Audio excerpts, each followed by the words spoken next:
I typed out a text. Just held up a Dollar Tree, got a pocket full of ones. Didn't do it for the money, I did it all for fun. I got $73 in a white canvas tote. Gonna get a 24 Lone Stars, some scratchers and smokes. Cause I might be the richest man in Texas, but I'm still an outlaw.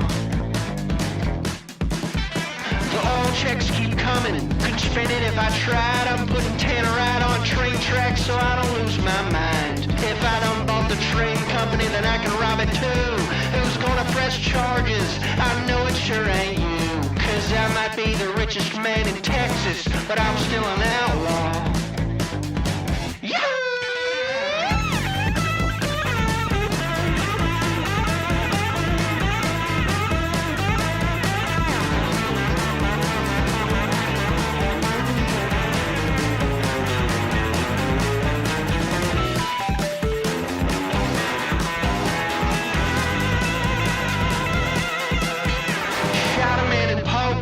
Cause I didn't like his hand. With a hole through his pocket pair, he began to understand. You ain't here for the money, you're here for the thrill. I said, yeah, Mr. Cuban, now let's play with money that's real. Cause I might be the richest man in Texas, but I'm still an outlaw.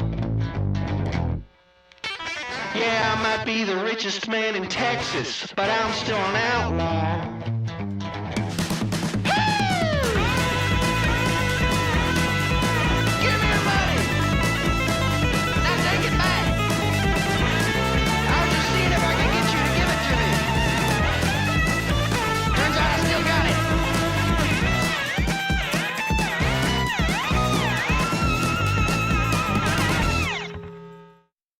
Well, I can do funk,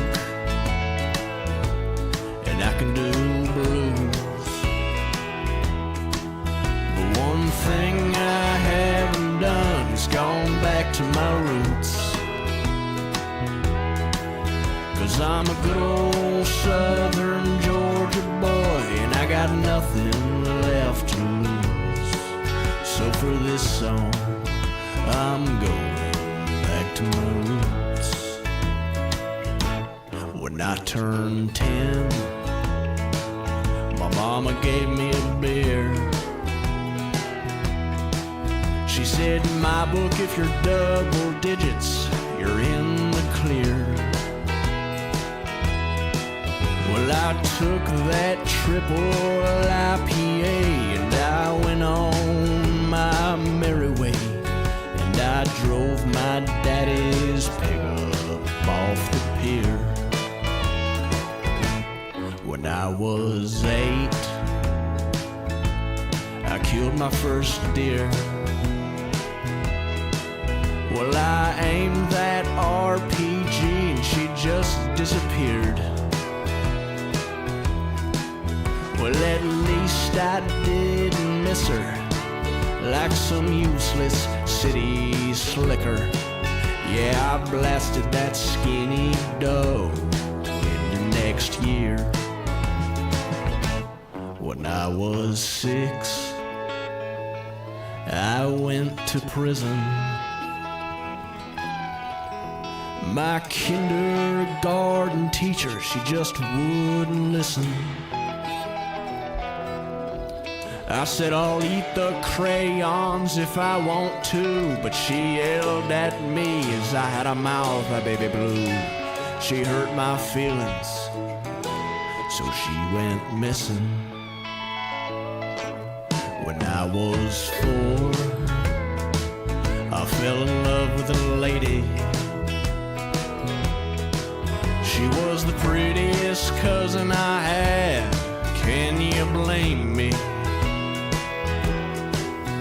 But she ran off with another boy. She said he had so much better toys. Broke my heart the day our grandma turned 30. When I was 2, I was smoking Newports. I was the coolest kid around with my shades and jean shorts. I had a pocket full of skull and a diaper of liquid gold, drunk off my sippy cup full of Jack and Coke. Well, I can do funk and I've done blues, but one thing I haven't done is gone back to my roots. 'Cause I'm a good old southern Georgia boy, and I got nothing left to lose. So for this song, I'm going back to my roots. So for this song, you've heard all about my roots.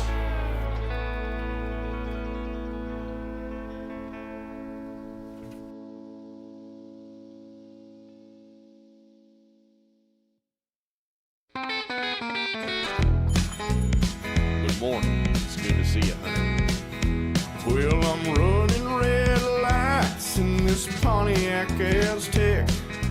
Feel like Walter White nearly getting in a wreck. But I swerve into the lot, I see your Hummer's in its spot. That day you gave me more than just the check.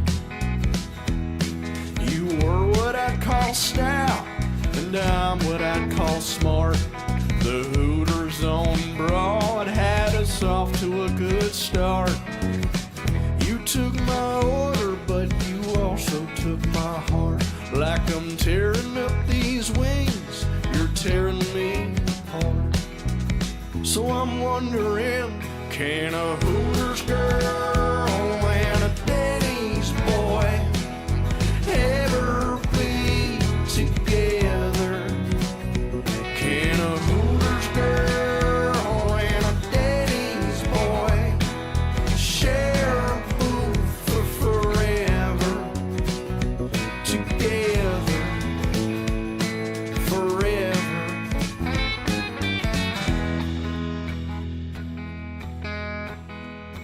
I said my ovaries won't win you over so easily, but maybe I can take you to the Texas Roadhouse. We'll split some rolls and I'll go for the gold. I'll tell you I love you with my eyes on your blouse. You said, now Ricky, I don't think we're there yet. I'll bring you a to-go box, a refill and the check. With my heart in pieces, I shrunk in my seat, but I'll ask her again after my shift next week. But I wonder, can a Hooters girl and a Denny's boy ever be together? Can a Hooters girl and a Denny's boy share a booth for forever? Together, forever. Now, I sent this to my friend Billy Earl Boyd, and he said, now, Ricky, you've got the perfect country and western love song, but it's missing a few things. You ain't got nothing about getting drunk, mama, trucks, or about how you don't trust the government. So he sent me back this verse, and after reading it, I realized he had helped me write the perfect country and western love song. So I felt obliged to put it on this here record. Here goes.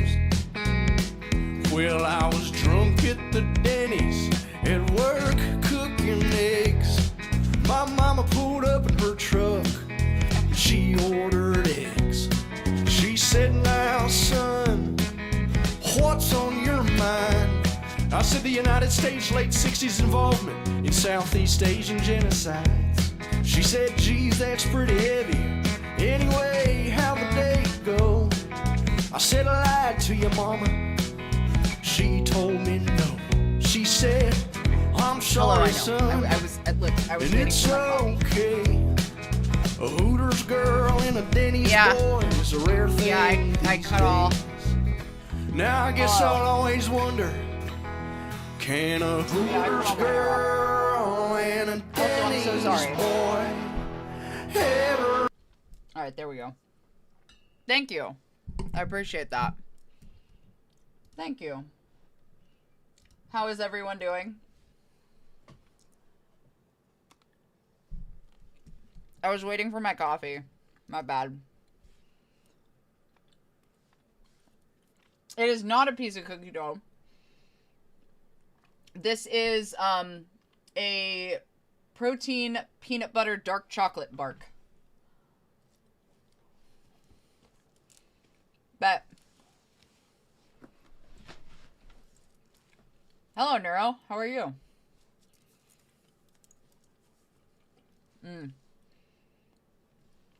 Doing is better than not doing. I will take that. POC, thank you for the resubscription.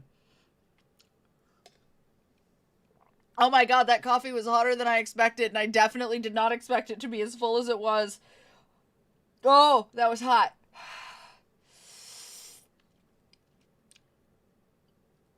Oh, I burned my tongue. Oh, I burned my tongue. Oh, I burned my tongue. Okay, we're fine. Who are you? Dreamcast, thank you for the follow. You know, I like almond butter better. Yeah, tongue muscle burnt. Anyway, yeah, I did. I cut all my hair off. I'm not gonna lie. I wasn't doing anything but pulling it up. Not that I did anything with it today. But, I was definitely just pulling it up in a pony and not really doing anything else with it. But, it is what it is. So, we're here. Also, I know that I'm gonna level. I'm obviously an hour late. I was talking to my... Reba, is that you? Listen, first of all, Reba is better than me in a lot of ways. I'm not that level. Also, there's somebody's OC who is, I guess, a striker. Hold on, I have a picture of them somewhere. I'll find it and I'll put it in the Discord. But there's somebody who has an OC who's a striker that has a haircut like this. And it wasn't my intention, but I wound up looking like them. Meryl too, actually. Oh my god, wait a minute. Did I accidentally wind up with Meryl's haircut? Hold on. Holy shit. I so did not do that on purpose. Oh my god, I wasn't even thinking. Meryl from Metal Gear Solid. I was so not... So for those of you that don't know who Meryl is, this is Meryl. That was such a fucking... That was so not on purpose. You're real as fuck, though. You're completely correct. I am...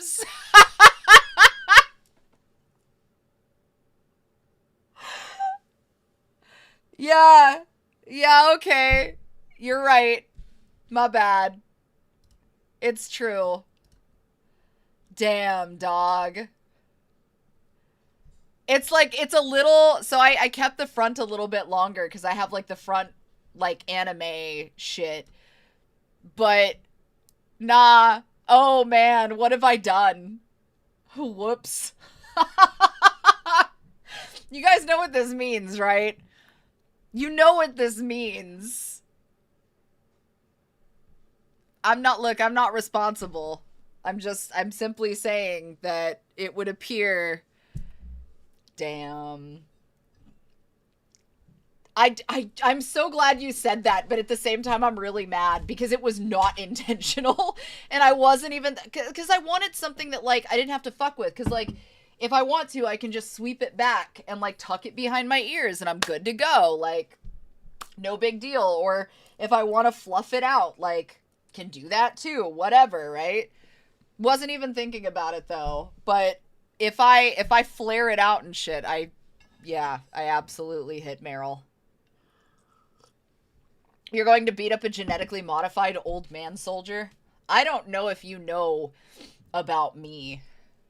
But beat up is one phrase I would use. It's maybe not the key token phrase I would use, but it sure is a phrase. Good day. Beat up, beat off, it's all the same. How long was it before lengthwise? I think when I pulled it, if I pulled it down the front, it was like right here. So I cut off quite a bit, because the longest piece now is here. But in the back, it's, yeah, it's very, also Kim Pine. Also Kim Pine, that's fair. I'm glad to hear that. That girl from Scott Pilgrim, yeah, Kim Pine. Yep. I wasn't even thinking, no, I 100% was not thinking about that. Don't worry. Don't worry, Meryl, this Metal Gear is always solid. OC Hannah? Is that, I was talking about somebody's OC. I have a picture of them somewhere. You know, it might be in my, I have a folder of like art that I keep that are sometimes other people's OCs that I'm like, damn, I feel that. Let me see if it's in here. It may not be. Is it this one? I'm gonna look for it because now you guys have me curious. I know that there's something in here. Because I just looked at it recently, too. Because I was going through fan art. Hold on. Let me see if it's in here. I'm going to talk all that shit, and it's not going to be in here. Or if it is, it's, like, buried somewhere. Damn. Oh, no. Is it not?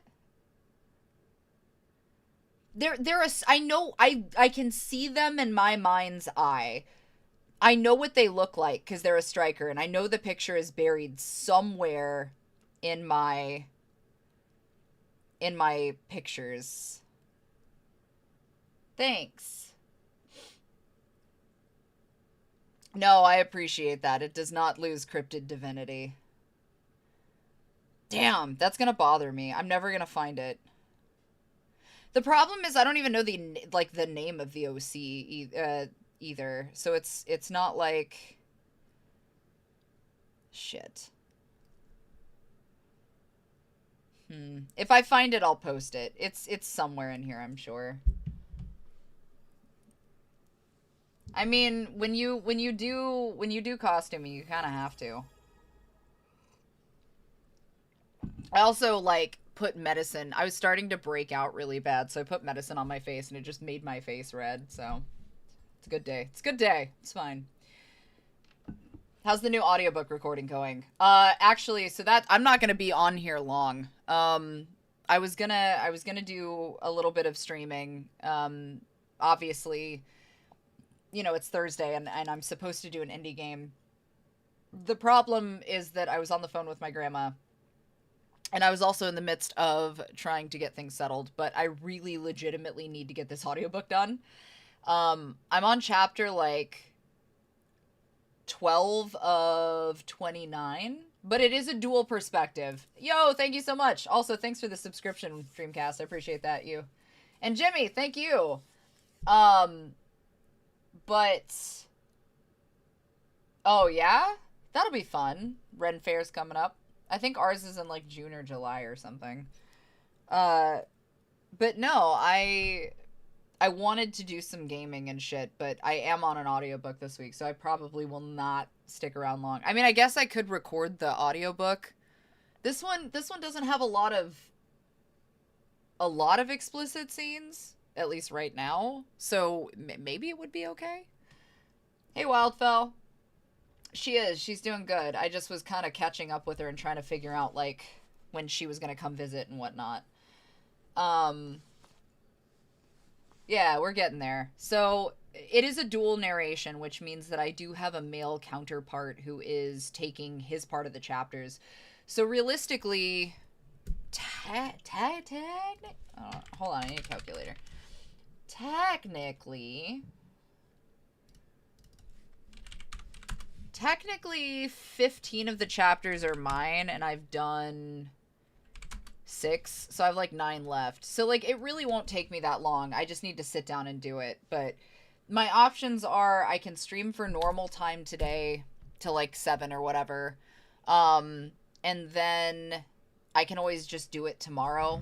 so that I can focus on just that. And I mean, I'll knock it out either way, or I can do a couple chapters when I'm done here.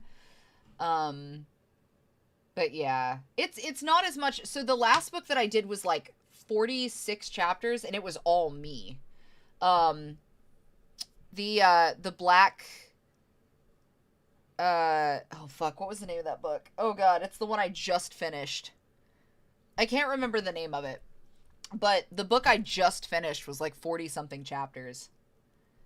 And that one was just me. So that took, I think that was like 14 or 15 hours of recording.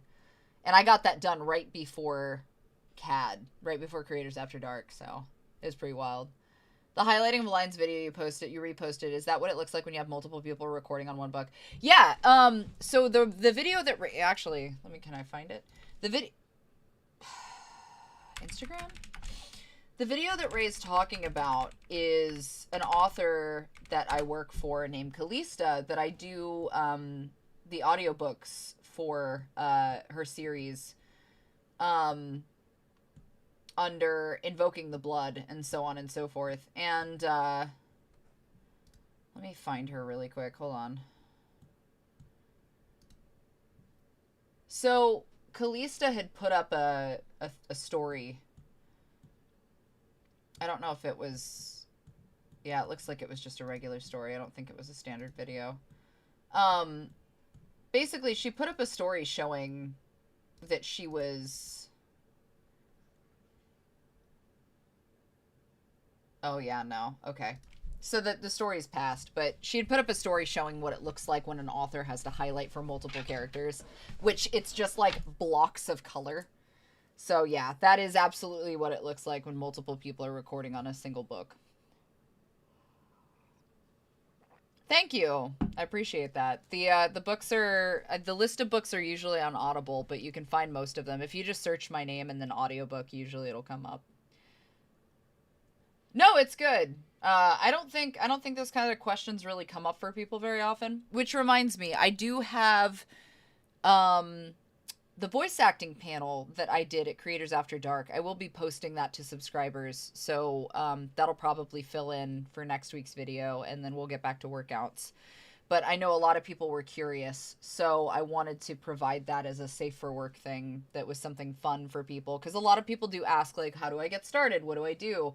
And it was an hour-and-a-half long panel. Like, it was long, but hopefully that'll be helpful. Yes, the sexy reading of May God Have Mercy on Your Soul. Correct. That will also be in there. But all of that stuff, of course, is under the subscription stuff at autumnivyofficial.com. The links are all on there. And then, oh, I have not had time to go through merch. I know I promised you guys I would try to do that this week. I'm working on it. It's been busy between catching up with stuff just at the house, trying to get things organized, and also, you know, again, I did have to immediately start a book this week, and then I've got another one I've got to start next week. I have an author that inserted themselves and their novel into the middle of my queue, and I already had 6 books, so now I have 7 books between now and the beginning of June. So I'm working on it, but just know that I am busy, and I'm doing my best. Good. I'm glad it was a good panel. Hopefully it was a helpful panel. I may post parts of it on, like, YouTube or something. We'll see. Or either that or I'll post it maybe a month from now or something. But I just wanted to give subscribers the opportunity to see it first. So we'll see how that goes. It is. No, it's a good thing. I'm not complaining. It's just a lot. So I'm doing the best that I can. Which is why I was saying, like, I probably should do some of it this evening best I can. But again, it's not a bad thing. I'm glad that there are as many authors as there are that trust me with a lot of the stuff that I do, and just generally for things. So, you know, it's a good thing. That's not what I want. Why are we doing this? Okay, there we go. Won a copy of RE Requiem last week. Oh, bet! That's so cool! That's lucky! Congrats, dude. That's weird luck. I wish you many Leon's biceps. I know Spike talked about Windrose for games, which was the pirate game that just came out, but I have not installed it yet. I need to do that before I start fucking with stuff. So, and it's like a 20 gig install, so that's not going to happen on stream. But the Occultist is updated. And then, of course, we do have Black Cat dropping for Marvel Rivals, so we'll see how that goes. Oh, congrats. Thank you. I did, yeah. Well, and you know, a lot of that is absolutely word of mouth. It's about the job that you do. The moment Ivy ain't double booked up on a random Thursday is when I suspect they've been replaced by a pod person. I'm pretty much always double booked up on a Thursday. Okay, but her kit is so weird. So I haven't looked a whole lot into her kit. And, like, her kit is strange. It seems to me that she, like, can copy move, like, she steals moves or something. I don't know. I haven't looked a lot into it. I'm going to be completely transparent. I'm sure that MaxDud/ABBA probably has the full fucking breakdown on how she functions. I don't know.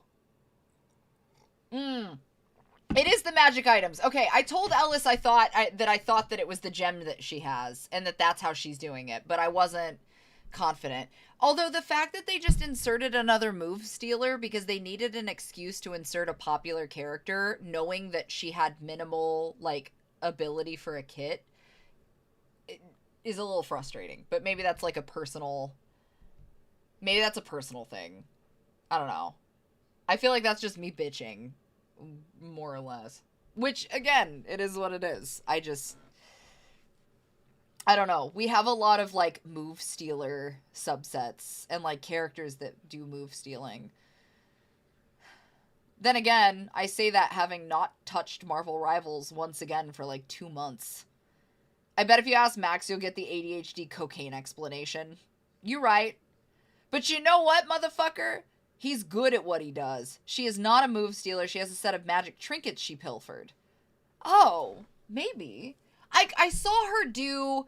I only say that because one of the move sets I saw was she was using playing cards, and it very much looked like Gambit's move. And so maybe that was like an ultimate or something. I don't know. It just looked really strange. I was a little confused. But again, I have not looked into her enough. I'm not sure I have her favorite picture from the Emma set that I did, only because I didn't intend to do it in the first place, and it was because I lost a bet. Oh, that is her ult. Interesting. That's weird. Yeah, the game kind of did have a big decline. But, that happened with Overwatch, too. Like, we're really not surprised to see that a PvP-based game like that had movers and shakers. Like, that's not shocking by any means. I appreciate that. I mean, kinda. So, I had people who came back, and they were like... Fucking assholes. So I had people come back and they were like, I thought you said you'd never do Emma, and here you are. First of all, bitch, I lost a bet. And by lost a bet, I predominantly mean that I made an agreement with Mr. Pee-Pee Pastor and Ray that consisted of Ray calling Spike's bluff that Spike would wear Emma to Creators After Dark. Now, the only stipulation and difference was that my costume for Emma, the actual costume, did not show up on time. It was several days late. It's here now, and it doesn't fit, so shock me. But that's besides the point. So I was gonna do Emma as okay, I'll come up with a casual look, and at least I can say that I did what I promised I would do. So, Mr. Creepypasta, who is Spike, also Mr. Pee-Pee Pastor, kept his end of the bargain, and he wore Emma to Creators After Dark. So, it was only right that I abided by that. What kind of bet needs to happen to get you to wear the Buc-ee's onesie on stream? I told Spike I'm not fucking doing it. I'm not wearing the fucking Buc-ee's onesie. Thousands of dollars. I'm not doing it. Thousands of dollars is required. I'm not a coward. Look. If your beaver don't look like this, I don't want it. If your beaver don't look like this, I don't want it. How many thousands? A lot. A fucking lot. Too many thousands. Ellis is in the bathtub. He'll be here shortly. If you're, yeah, I said what I said. It's even more convoluted than that. I called his bluff of him doing pics of it, so I bought that, and then he did. He made the CAD bet with you, and I also bought that to call that, and then the damn company said, fuck you. Yeah, basically. Are there any oil barons in the chat? Thoughts on the ATLA movie leak? I don't have any. I honestly don't give enough of a fuck to have any. I didn't even know there was one. If that tells you anything about it. I assume you mean Avatar, and I don't care. With respect. I've got too much other shit going on to worry about the movie leaking, to be honest. Give Ellis a hug for me. His hugs are healing magic. Lazy Mode wants to give you a hug. Your hugs are healing magic. Thank you. Glad to hear it. No, it absolutely does not fit. I wish that was a joke. Ellis would absolutely call me out if I was lying to you. Because that's his favorite thing to do. Was it or was it not? No, it was pretty bad. I can't lie. It was pretty bad, I can't lie, is what he said. What I need to try to do, I just haven't emailed them. So, my options are to email them and see if they will fix it, or I'm gonna have to seam rip it and fucking resell it. So, I don't know. It's pretty poorly sewn, I'm not gonna lie to you. So, I've got to figure that out. Reddit said this is a channel where a woman with big cups is married to a man. Oh, okay, good. What? That's not how that works at all. Sounds like Reddit is wrong and weird, but I'm gonna start blocking people, because that's... Oh, I'm just gonna assume that's something I don't need to hear. That's just dumb as hell. I have done She-Hulk, correct. They are waving hello. They say hello. I mean, there's a reason I'm banned off of Reddit. Reddit 101. Look, I was on the days, the banner for 4chan back in the day, before we found out that it was run by the government. I'm not worried. I mean, yeah, kind of. Of course. I am still gonna do bet one day, eventually. No more red paint for the moment, though. I gotta take a paint break. Red paint break. The 7th level of hell. Potentially. Oh, I didn't ban him. I put him in timeout, like you do with angsty toddlers that run their mouth too much and then say a dirty word, and they look real stupid for it. Just put him in timeout.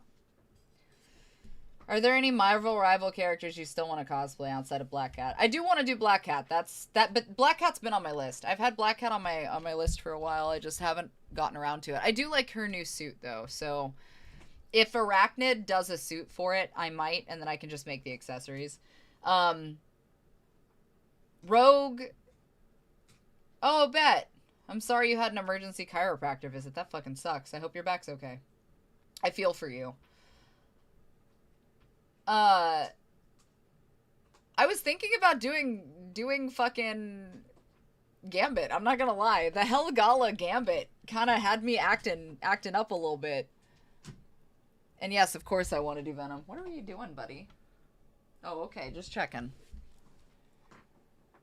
I've always wanted to do Wolfsbane. I'm not gonna lie. But nobody would know who the fuck I was. I'm not gonna lie to you. Yeah, Ross. Betty Ross. That is Red She-Hulk. Also, Hellboy. More red. I do need to do Blood Rain. Oh! Nah, I'm not dyeing my hair that color. The harness and chest out Gambit fit was hot. I agree. I kinda... If I do it, though, I'm not gonna lie. It may very well be the gender bend version. I'm just saying. If you do Venom, Ellis has to do Jeff. Ellis did do Jeff. Unironically. On accident. We have a shark onesie. We just need to make him the Jeff collar. So, I did... True story. Blood Rain's dress from Blood Rain 2 I had my prom dress for high school, for my senior prom, was based off of Blood Rain's dress from Blood Rain 2. And obviously, like, I had to have some adjustments. But my grandma helped me make that dress for my senior prom. And that is what I wore. And it was based off of Blood Rain. So, that was good. If you did Wolfsbane with her blue and yellow, I bet people would catch it. Maybe, but I still feel like it would be kind of difficult. I would have to kind of figure out how to fix it. I'm sorry I missed what was badly sewn. Yeah, Emma's outfit was really bad. I still wanted to do Venomized Squirrel Girl, but I managed to get the slingshot done, and then we had tippy toe, but the suit, I would have to figure out a latex version of the suit, so working on that. Gam Gam's goated for making you a dress. Yeah, she was goated. She's goated for a lot of things. Demona's also been on the list, but Demona's tough because if I do it, I need all of the prosthetics, and I would have to do the wing build, and that's gonna be immense for me. I'm so not surprised at this point. Anything from that one company. Yeah, and it was. I'm gonna bet your prom dress was more accurate than the than the movies. I don't know if there is. Hold on. I'll see if I can. I will see if I can find a picture. There was one once upon a time ago. That's like deep 2009. Hold on.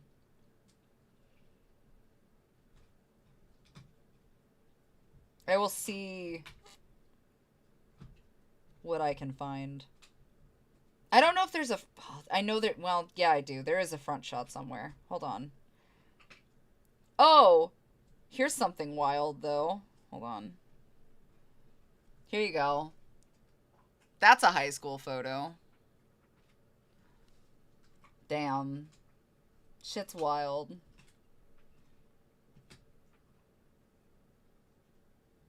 Oh, fuck. I gotta dig for that shit. That's gonna take a second. Yeah, I was a baby. I was 17. I'm gonna tell you now. Transparency. I was 17.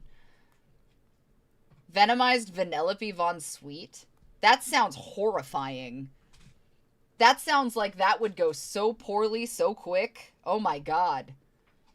Oh no, you're okay.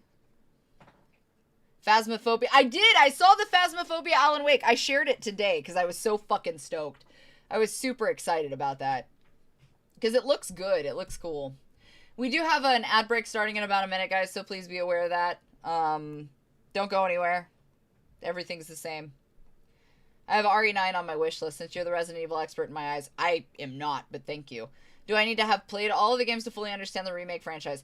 I would say for Resident Evil 9 specifically, it definitely would help to have played at least Resident Evil 2.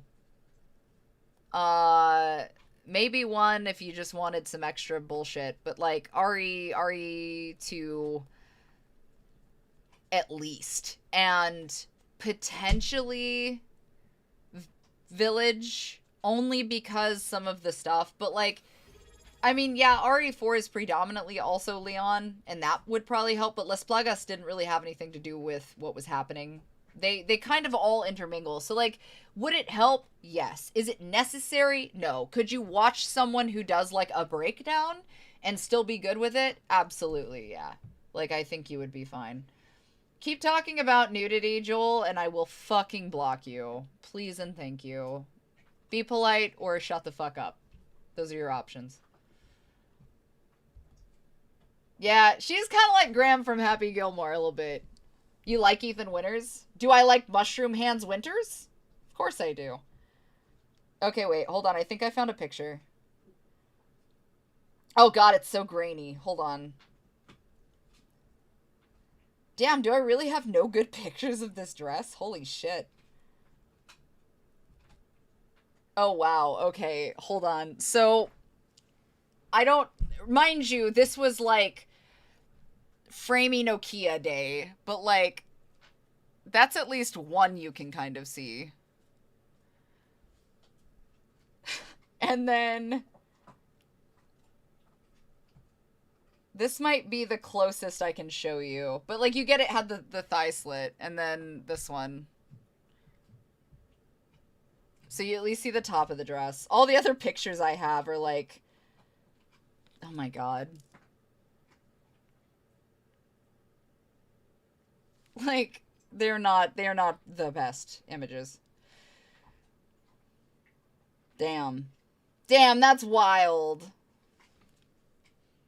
Pun jail. I heard Ethan Winters is a fun guy. Yeah, Ethan Winters, Ethan Mushroom Hands Winters. Ethan is Mushroom. Yeah. Anna Forager's assassin dress. Oh, I could see that. This was a long time ago. This was definitely pre-anime for that.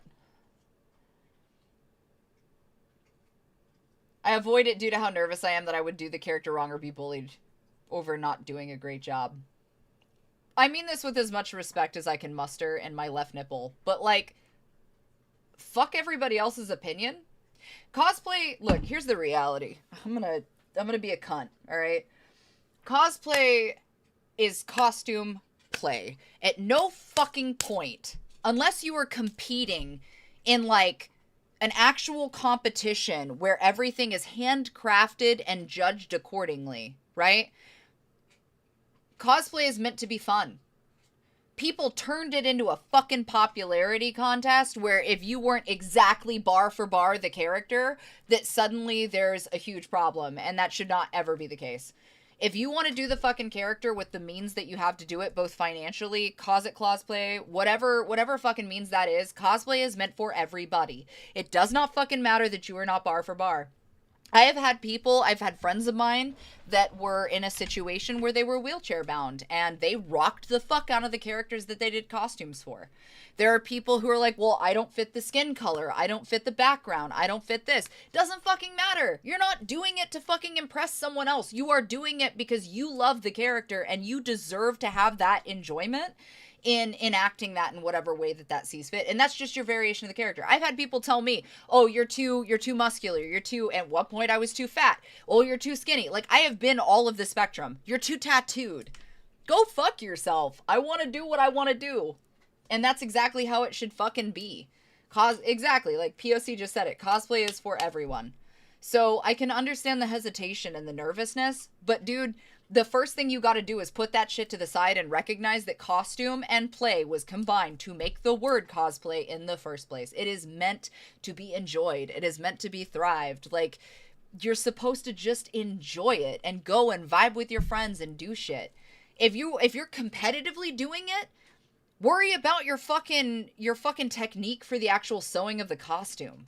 It's got nothing to do with the bar for bar. I've seen, there was a cosplayer, okay, I don't remember the character, but there was a cosplayer who was African American. Beautiful fucking work. Beautiful fucking work. The character itself was a Caucasian character, according to their canon, right? But what they did is they changed the wig and some of the hairstyling to fit their background as someone with an African background. And they were fucking beautiful. It blew my fucking mind that they, like, the creativity that came out of this. And that was competitive. That was for a competitive position. That was for a master's position. They fucking killed it, dude. Looked amazing. So let me be really fucking clear that you absolutely deserve to do what you want to do the way that you want to do it, because again, it's the vibe. It is about how you want to show the fuck up with your confidence and your love for the character and your love for the fandom. There is always going to be somebody out there to talk shit at the end of the day, no matter what you do. Like, that's just life. It doesn't matter if it's cosplay, if it's sports, if it's fucking whatever. Someone is always going to have some shit to say, because we unfortunately are in an era where the internet is vast. Everybody has access to everything, and people find themselves hiding behind keyboards and having the accessibility to talk shit and not get hit. You see what I'm saying? So just know that no matter what you do, whether it's right, whether it's wrong, whether you're off, whether you're on, it doesn't fucking matter. Someone is always going to try to shit in your Cheerios.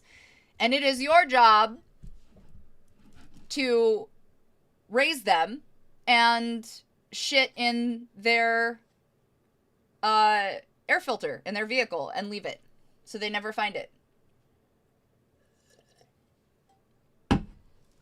I'm not condoning that behavior. I am simply saying that if one were to find shit in their air filter or urine, that it by no means has anything to do with you, and simply to raise the bar and act accordingly. You do what you need to do to take care of you. Like, jokes aside, bullshit aside, like, for legal reasons, this is a joke. You need to do what you gotta do to enjoy life. If we didn't, I did cut my hair, yeah. If you didn't and you focus solely on the fact of I don't want to do X because what if they make fun of me?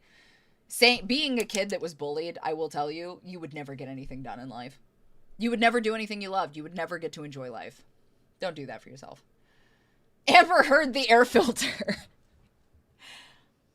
Allegedly. Thank you. You guys are wild. You talking about ping pong balls and marbles in the gas tank, fox urine in the air filter, potatoes in the tailpipe, the car ran over a bee. Papa, thank you for resubscribing. I appreciate that. Hello, Purely. Appreciate you.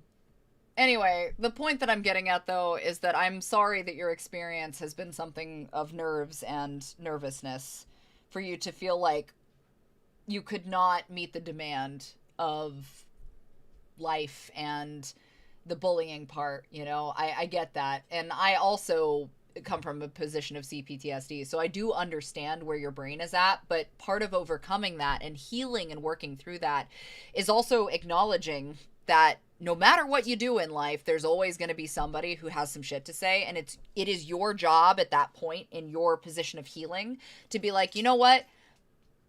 That is a time where I will tell you that it is okay to say, I'm sorry you feel that way.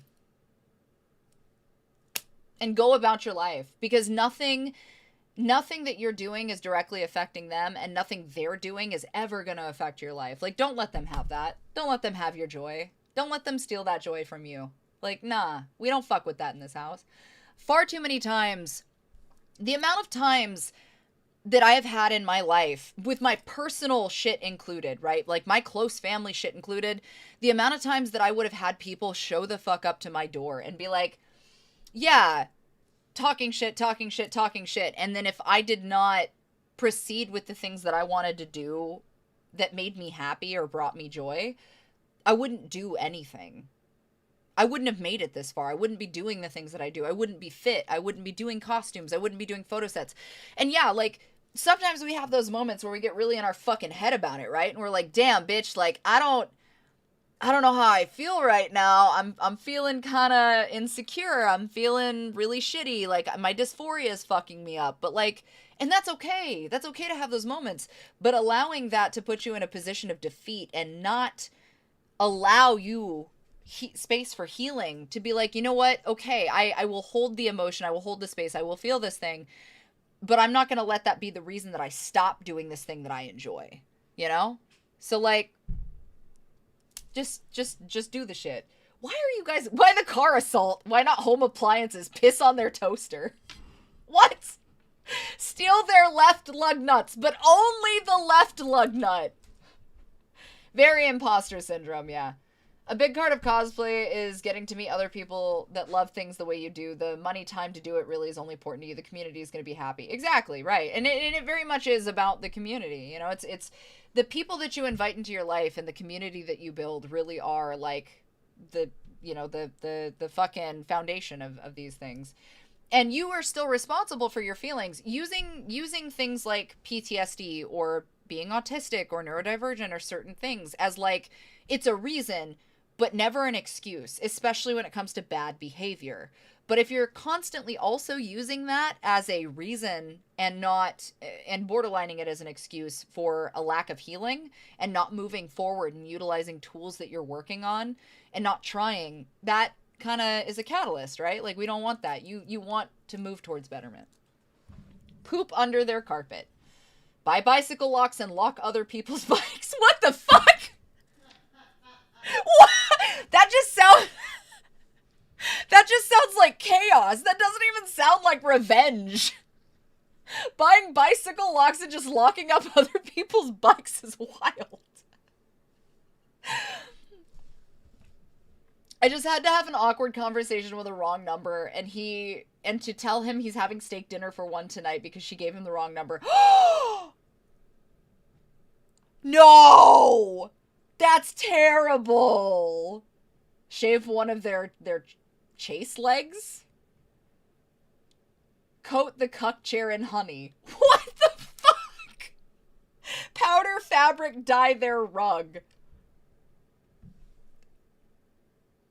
Yeah, exactly. You can't control your emotions, but you absolutely can control the reactions therein. And that's the thing, is like, it's good to feel the feelings. You know what I mean? And I'm learning that very much. But it's tough, and it is hard, but that is also part of healing, you know? And you are responsible for that. Pour mouthwash in their toilet tank. Wait. What happens when you pour mouthwash in somebody's toilet tank? Me too. Oh yeah, the whole chat is hooligans. It's either ex-military or like former, maybe was in juvie, or like could have been in juvie if they'd been caught. I'm not an idiot. I know where some of you came from. Eats at the gaskets. No fucking way. Is it because of the alcohol and shit in it? That's crazy. Do not poop in the HVAC ducts. Please, I am an HVAC tech. Do not make me clean it.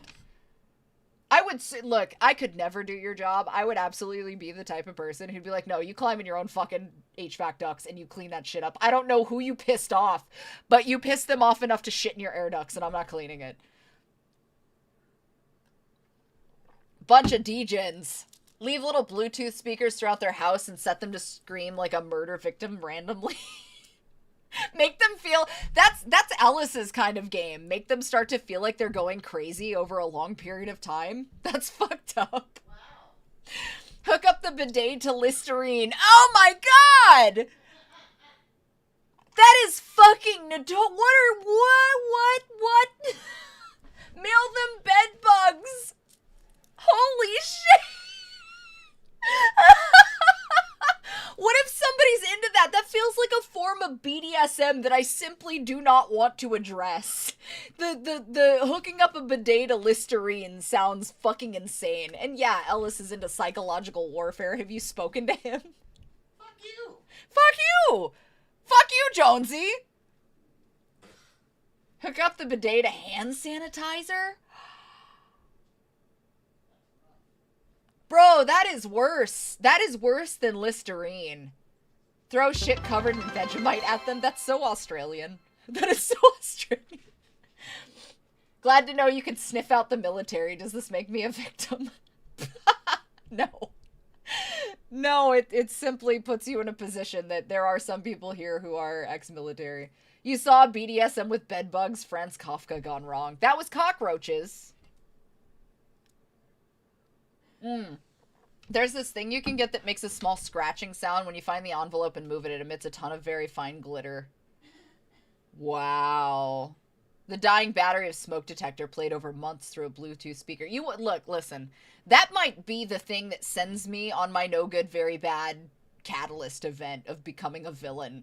Because, so in the middle of the night, there was one time, this was quite some time ago. So it was in the middle of the night. I had not been sleeping well. Okay, I was fucked up.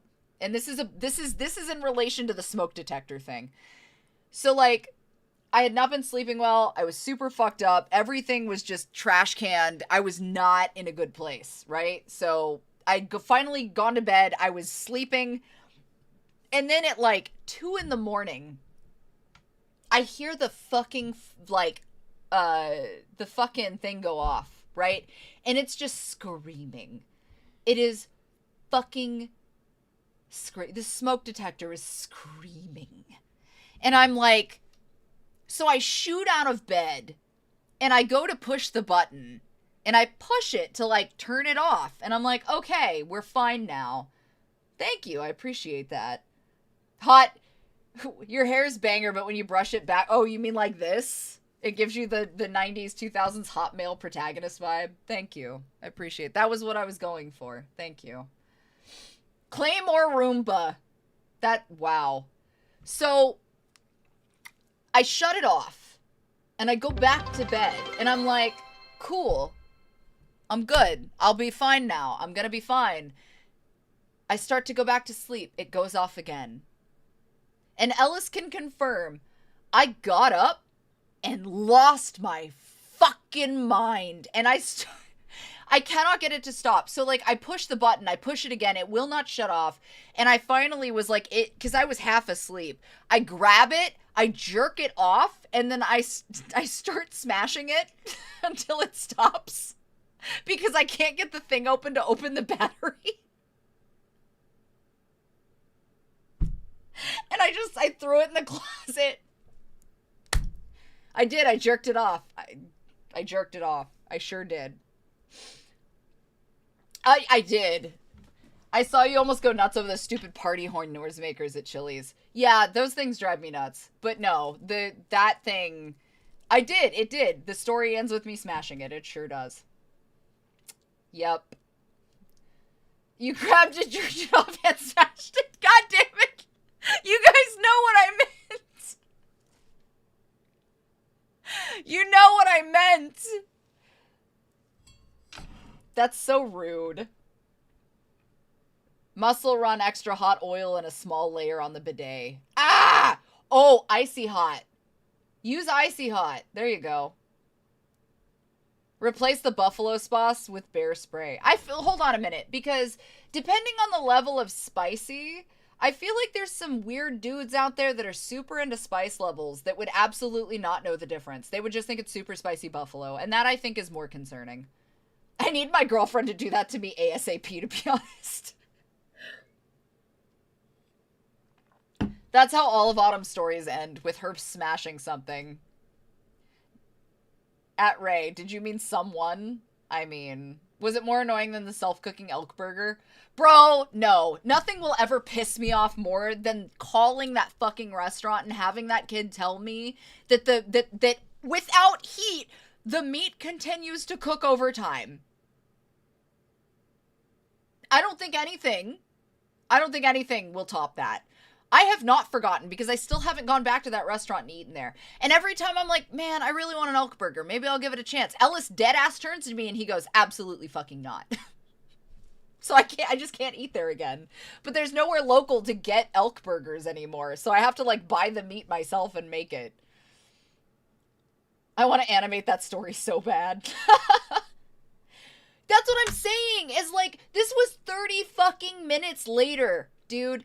30 fucking minutes. Also, Talon, thank you for the 100 bits. I appreciate you very much. Buy these shoes. They'll stretch. Take this check. It'll bounce. Why are you like this? No, the meat does not continue to cook for fucking 30 minutes, and that was my frustration. This kid tried to convince me that meat just continues to cook over 30 minutes without heat, and I'm like, dog... It was DoorDash, like, what, did the guy have a George Foreman grill with him? I mean, kind of, yeah. Ellis, please let Autumn go to that restaurant so they can order an elk burger. When you say bounce, my mind goes other places. Where does it go? Out yourself, right now. Go ahead. Where does it go? What are you thinking? Where does your mind go? Balls. I mean, yeah, Ray, of course. I mean, it would continue to cook for 30 minutes if it was taken off the grill at about 3,000 Fahrenheit. I think it's weirder that you know that, and I feel like there are engineers in the chat that could absolutely confirm. As a chef, I have to tell that kid to learn culinary basics. He wasn't even in the fucking kitchen, and then he tried to argue with me about it, where he's like, well, and I'm like, no, dude, I'm not I used to work in a kitchen. I was a prep cook. I was a fucking server. I know the job. I'm not a fucking idiot. It finishes cooking at most on a hot day in Phoenix in 5 minutes. That's the thing, is had it been in Arizona, okay, and the food had been left in a car in like 120-degree summer heat, absolutely, I could believe that shit, 100%. I'd be like, you know what, man, you're right. I fucked up. That's my bad. But like, this was in the middle of fucking like, I don't know, like 50-degree weather? There's no fucking way. I'm obsessed with smoking meats. Ellis has kind of learned how to smoke meats. Oh, fuck. He does do, garlic. He's done, like, the I don't know what you call it, but, like, a hype train! Spike, coming in to resubscribe. Look at you. Flexes. Thank you for that. Appreciate it. PP Dad has arrived. PP Dad wanted to play Pirates, but I cannot just yet. I have to download Pirates. I just got it. But thank you, by the way. Just picture you dunking this kid's head in 2 separate vats of water. Hot! Cold! Hot! Cold! You see the fucking difference? That is very Adam Sandler coded. Like, circa Billy Madison / Big Daddy, I feel like. And maybe a little bit of anger management. I've seen it. Hype Train is like a Twitch thing. Don't worry about it. It's just from people, resubscribing or doing bits and that kind of thing. Like tipping, basically. You have the might and auburnness of Hercules. Ellis collecting dad hobbies like Infinity Stones. Kind of. Hype. Although, Spike and I can probably stream Pirates on Sunday, so if you guys are interested in Windrose, which is the pirate game, you can watch us fuck about, and maybe we'll do that Sunday. I just have to... I have to download it and get it set up, and then I need to finish the book I'm on. I'm 99% sure, though, with only 9 chapters left, I can bang that shit out tomorrow, so it shouldn't be a problem. I just gotta get it done. When Eric got lit on fire for the home ec part. Yeah. Yeah, kind of. Are you too good for your home? Does Uncut Gems count as peak Sandler? I mean, it could to some people. Little Nicky's one of my favorites. I can't say anything. May I say I'm so happy that you and Tappy Toe Claws met each other. I'm happy that we got to meet each other. Tappy's fucking baller. Really, really good human. Love them. Does Ellis do bad jokes at the worst possible moment? I would love that. On occasion, he does have... Ellis is the dad I never had but always wanted. I like how he's not even here. Ellis? You're the dad that everybody wanted but never had. He told me to hold on. That's very dad-like. Little Nicky was metal. I love Little Nicky. That's my favorite. Ellis is the dad I never had but always wanted. Does Ellis do bad jokes at the worst possible moment? I would love that, to be honest. Ellis, I love it when you call me Big Papa. You're being talked about. You're not even here. I'm gonna be the dad you never wanted, but you're gonna have. It's gonna be nothing but the worst jokes. Not good dad jokes. The ones that make you want to, like, bang your head into a wall. Like what? Oh no. I'm not an on-the-spot kind of person. Oh, see, he can't even get it up when he's on the spot. Well, you would disagree, but that's fine. Would I? Yeah. Right now? Not on this stream. Not for free. Wrong stream! Wrong stream! Back up! Why give him the mic? I don't know Ellis that well to call him dad yet, but he seems cool. He's dad, but you'll learn. I try to... Ellis stand-up hour win. No. That's how I get in trouble. Ellis isn't allowed to do that because for the same reason that we don't play League of Legends. Ellis's filter is a little broken. Ellis would get me canceled. Yeah. Like, immediately. Dad jokes are how my partner keeps their students showing up to class. I love that for them. I love that. I saw the most wholesome shit, and Ellis brought it to my attention. So there was a TikTok that Ellis brought to my attention of this older teacher, right? And so she was making a TikTok about it, and she's like, can I just say that I'm so proud, and I feel so good about this. And she proceeds, John, thank you for the subscription. I appreciate that. They proceed to tell this story about this teacher tells this story about their students and how she holds up a note and she's like, I caught my students passing a note in class. Passing a note in class, not texting, not passing a fucking note. And she's like, I love it. I love it. She goes, because not only that, not only were they handwriting and passing notes, she goes, but get this. And she opens the note because they were reading Great Gatsby at the time, right? So she opens the note and she proceeds to regale the tale about like this note that was written, and it's the kids passing this note back and forth talking about one of the students didn't do the reading, and they're like, yeah, I'm really behind, like what happened, can you give me, you know, the synopsis? And this other student like wrote the most metal fucking version of like what happened in the chapter, which was basically after Gatsby dies, and like they wrote it out. And this, I think this was like high school, but they wrote out what happened in like the most metal way possible about Gatsby being a bitch. And like it was wholesome because they did it. They gave the summary of the book of like that particular chapter. And the other student was like, damn, like gave the equivalent of like, damn, Gatsby lives like this. And then the teacher folds it and deadass looks and was like, I've never been happier. I've never been happier that not only are my students passing notes, but they're passing notes that relate to the criteria we're covering. And I love it. And I'm like, I need you guys to understand how charming it was to see this teacher so excited about a past note.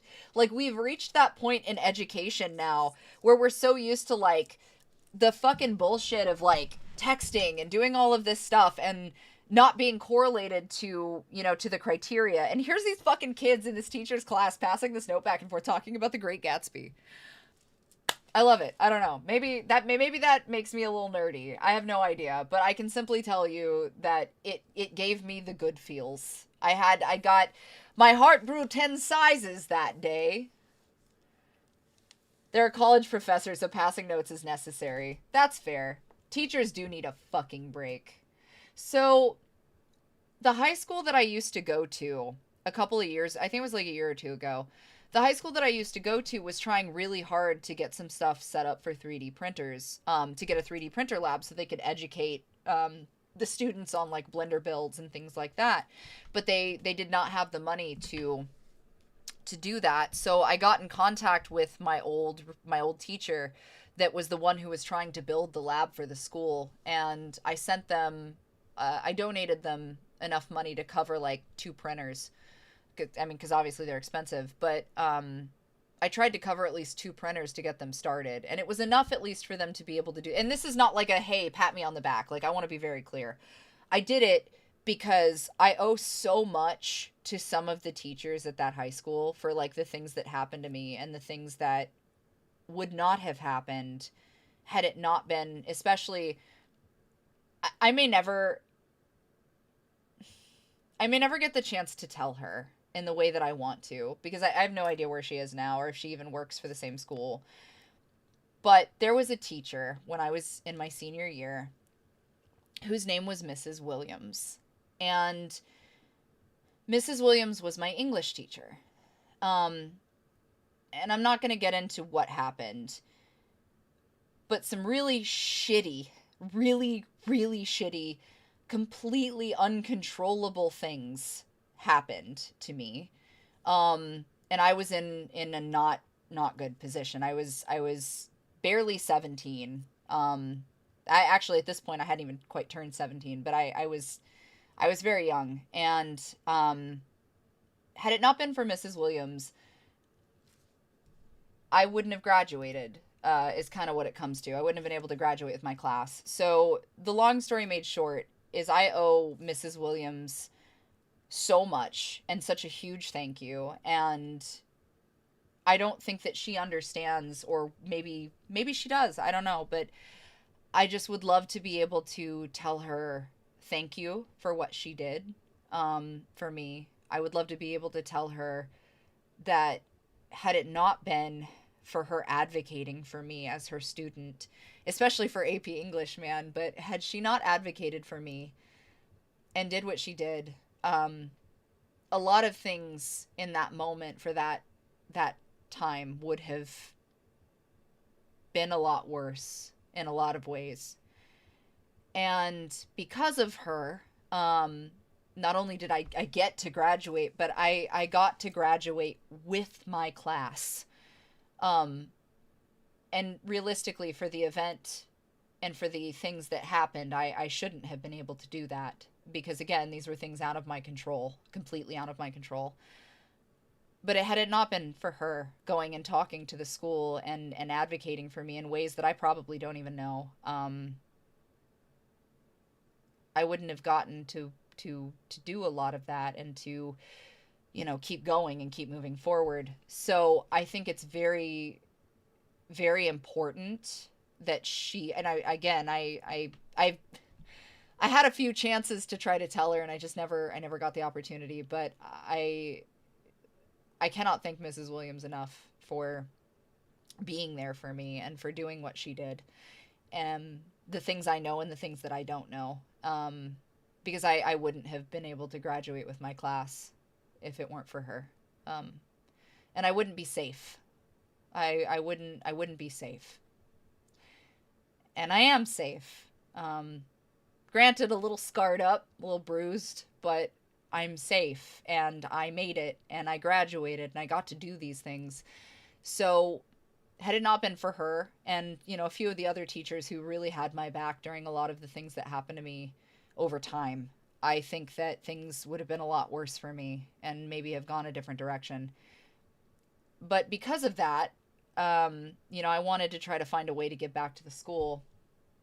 And I saw that they, you know, were trying to give students an opportunity for 3D printing and kind of learn these things. And so that was the least I could fucking do. And I only found out about it because one of my former teachers that I had friended on Facebook after I left the high school, you know, after I graduated and everything, so I could keep in contact and check in, had put up a thing talking about it. And I had the funds at the time, and, you know, it was a thing of like, I want to help. So, but yeah, anyway, sorry, I haven't caught up with chat, but anyway, the long story made short, is that I think that teachers are so undervalued in so many ways, and deserve so much more, because they do things, I think, sometimes. And there's a friend of mine, Chris Fire, who's a teacher, and his ability to assist his students and be there for them in ways, you know, that I had the grace of having some really good teachers do, I think is so very fucking important. And the fact that they're undervalued in the capacity that they are for what they do and the people that they protect, especially the kids, is... Oh, I didn't know you were also a teacher, but like, oh, I guess, like, did I know that about you, Calico? Maybe. If you're in the Discord, I did. But the good ones are so important, and like, I don't think that a lot of you guys understand that education is tough anyway. And, you know, I was a kid who really struggled with math, which at the time I didn't know that I was neurodivergent. I didn't know I was autistic, and that was obviously a huge issue. But like, had I known these things, I had teachers I think that knew, but obviously you can't really make statements like that, you know? But I think that so often a lot of the teachers that stand up for, you know, for their kids and their classes is so fucking important. And I just wish that you guys knew the amount of value that you bring to the hearts of your students, and how much of a change you truly do have, and the ability to guide them. You know, you cannot be the catalyst event for their path, because they ultimately make the decision of whatever it is that they choose to do or the path they choose to come out at. But you do have sway in showing them that there are different abilities, you know, or different options. I appreciate we went from fill their tubes with absent to sentimental teacher stories. Oh yeah, that's just Legion. That's normal. This is just the Legion. I had 2 English teachers I still remember. 7th grade English teacher was Pom! Was the first teacher to make me feel seen and smart. 12th grade writing teacher helped me to solidify I had skill in writing. I miss them both. Yeah, and it's so very important.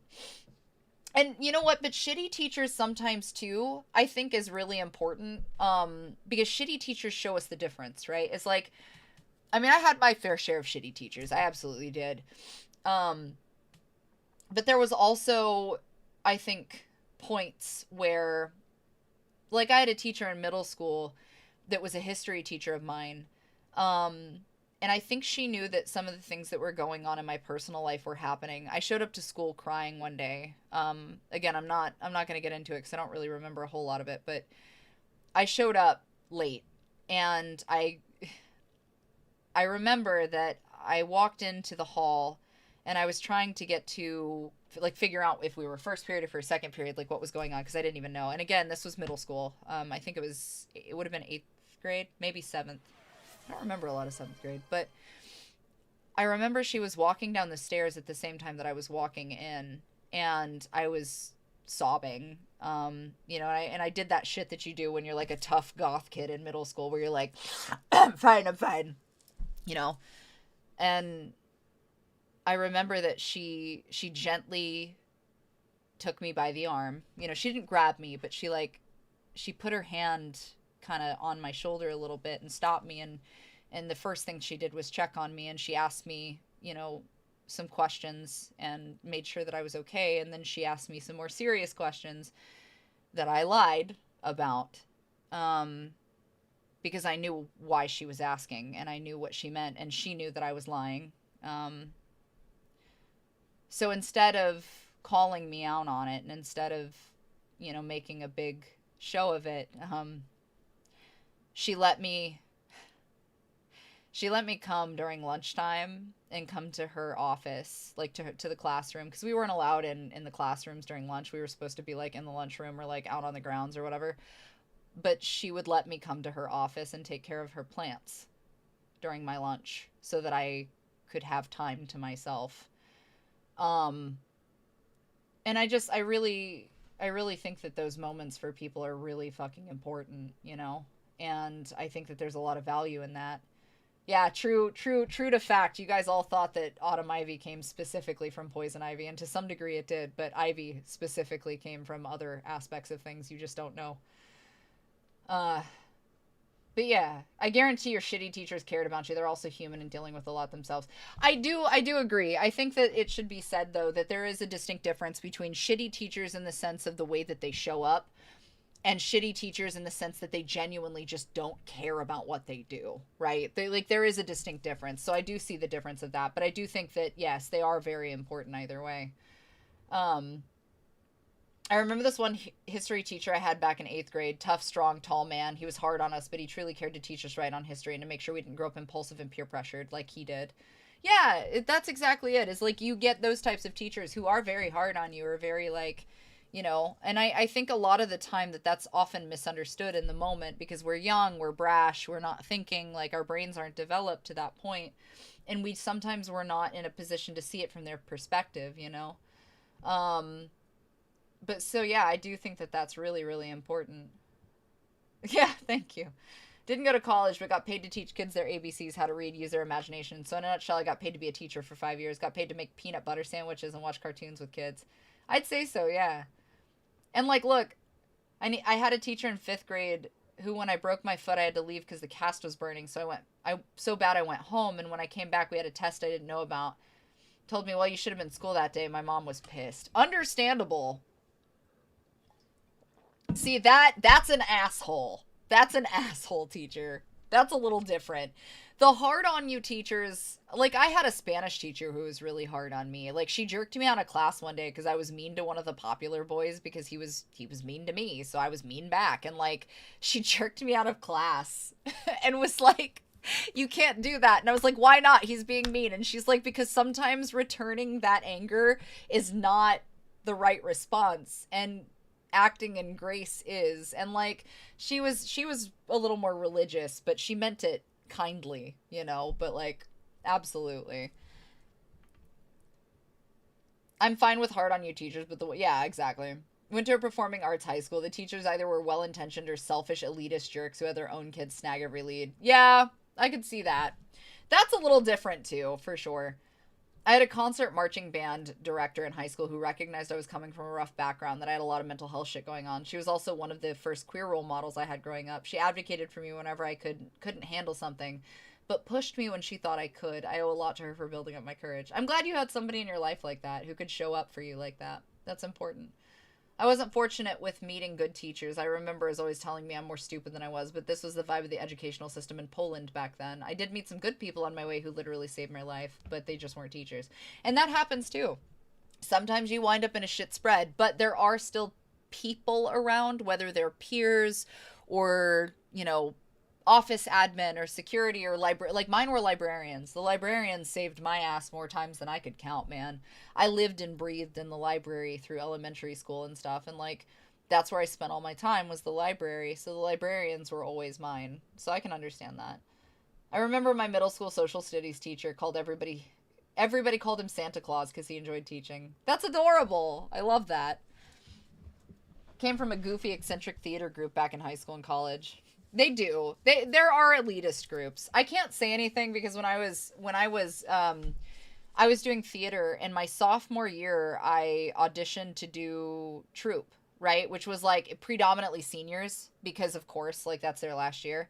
But I managed to make it into troupe, and I got pulled out of it for reasons that don't matter now. But that would have changed a lot of shit for me if I'd been able to continue with my acting for that. But it is what it is.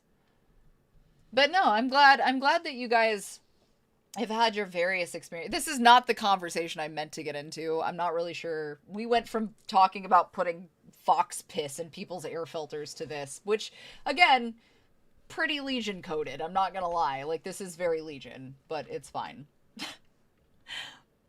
I need a logo for you guys. I need an appropriate Legion logo that's not just my skull. I need one for all of us. I was a theater kid.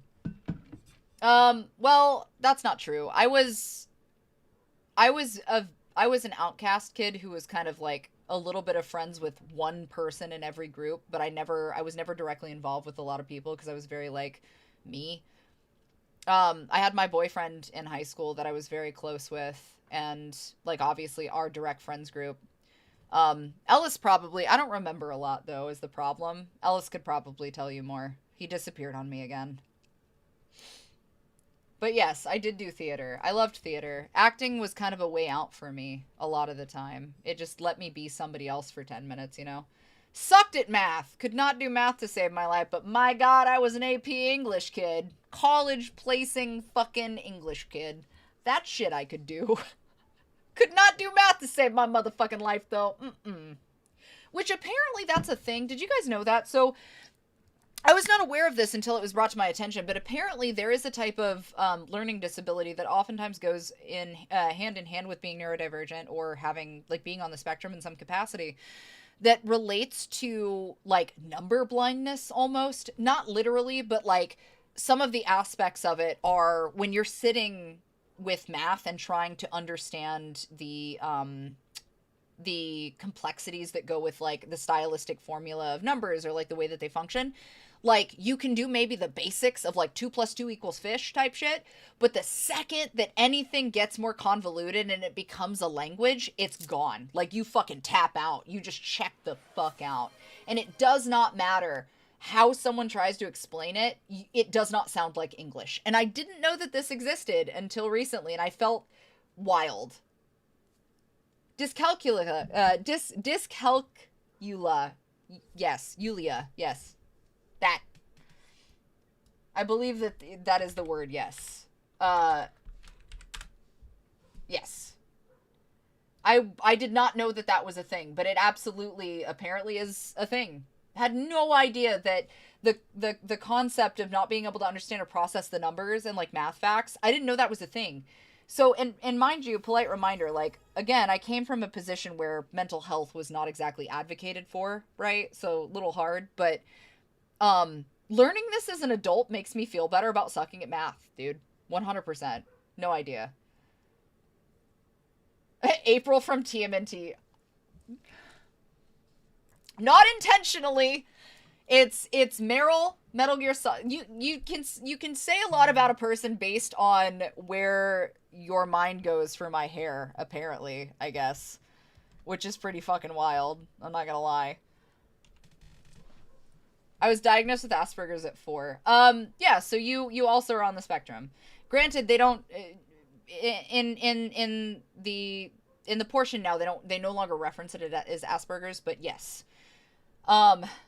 Best believe applied mathematics. Yeah, that's the thing, is you could be good at that shit. So, like, for me, like, so I'm really fucking good at things relating to mathematics when it comes to accounting, right? Or basic geometry where you can imagine the 3D shape in your head. That shit I could rock all fucking day long. I could not do formulaic math, though, to save my life, brah. Like, was not a fucking thing. So bad. So bad. I'm asking if you ever thought of it. No, because I just cut my hair like this, McLovin. This is recent. Someone else brought up, that's why we were laughing, is it was Kim Pine, Meryl, and now I wasn't even thinking about April, but you're right. I learned geometry by shooting pool. Isn't that wild, though? Is that, like, we can pick up shit by so for me it was shapes of things relating to like art and like creative builds, right? So like understanding how to build something and breaking it into shapes like that, I could fucking get that. Clea Duvall from the faculty. Yo, I wasn't even thinking about that. See, y'all are fucking naming shit. It's wild. But yeah, no, I'm upset that I accidentally bought white bread when I meant to get wholemeal. Can you take it back? Take it back and return it. Replace it. I don't know if you can do that in Australia. I don't know if that's a thing. Yeah, algebra was rough too. Would snuff them out with a quick combo, pat their head, give them some garlic bread. That's fair. Trying me not to do shit that could get back at my dad. Yeah, that's gotta be rough. I can understand that. I think everybody had their own plus and minuses throughout school and various things, obviously. Like, that's just life. Sometimes, I don't know, maybe not. Some people fucking got the ringer of it. Bye, JP. It's true, though. I liked the faculty. It was a classic. I'm sorry. I can do shit with money and sevens because I love football and played football video games. I remember NCAA on the fucking Nintendo. I remember that shit.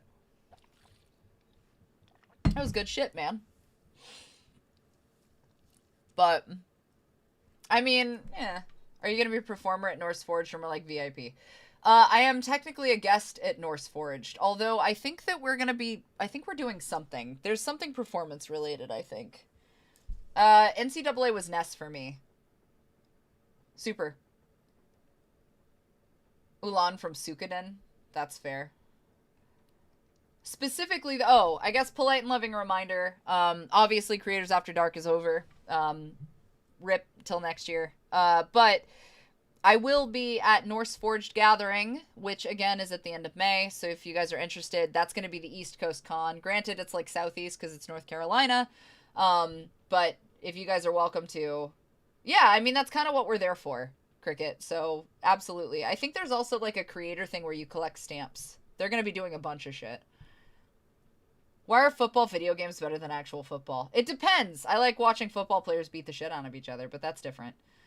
My grades experience for high school, you could tell I was smoking MJ, grades high as fuck, and then bombed when I had to stop.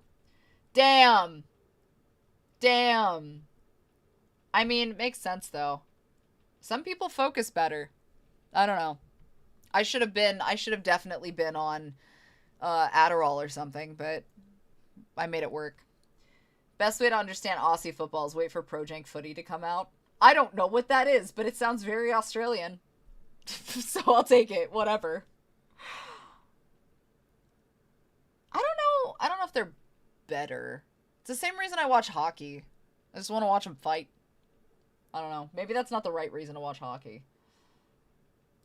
Although, being in Arizona was interesting. Because, like, Arizona had a fucking hockey team. Worst place to have a hockey team. Still had one. Very strange.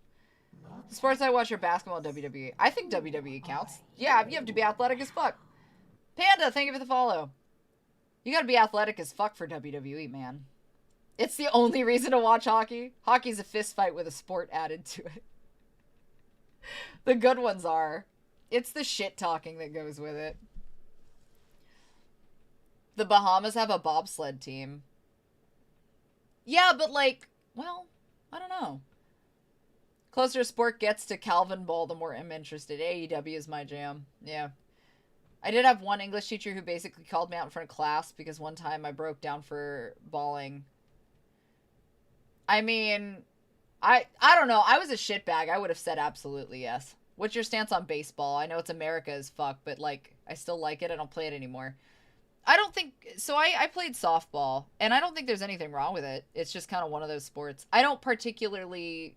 So I don't watch a lot of sports anymore, unless it's MMA. Like, I'll watch fighting all day long, but baseball was never a direct interest for me. But I did play, so, like, I understand it. It is America as fuck. Hurling has a higher injury rate than ice hockey? What the fuck? Really? I didn't know that. I've seen Happy Gilmore. I know how this works. Huh.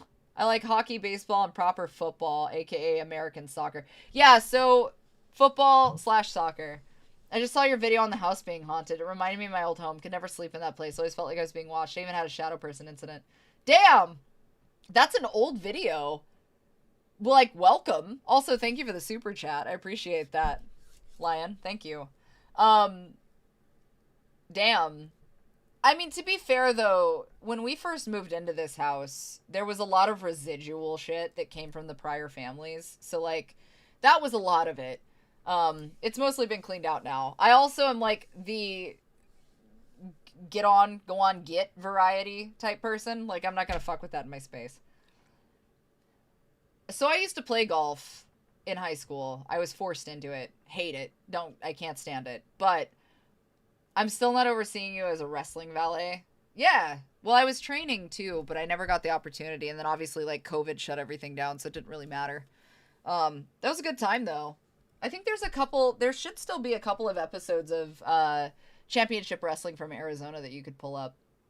But I did. I valeted for Ogre, for Rory Marston.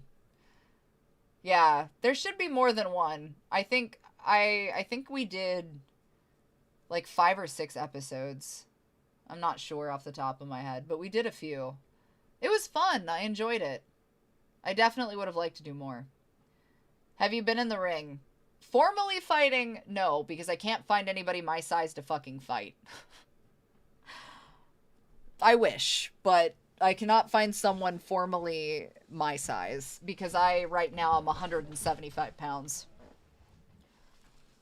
But for wrestling, I was predominantly a valet. Yeah.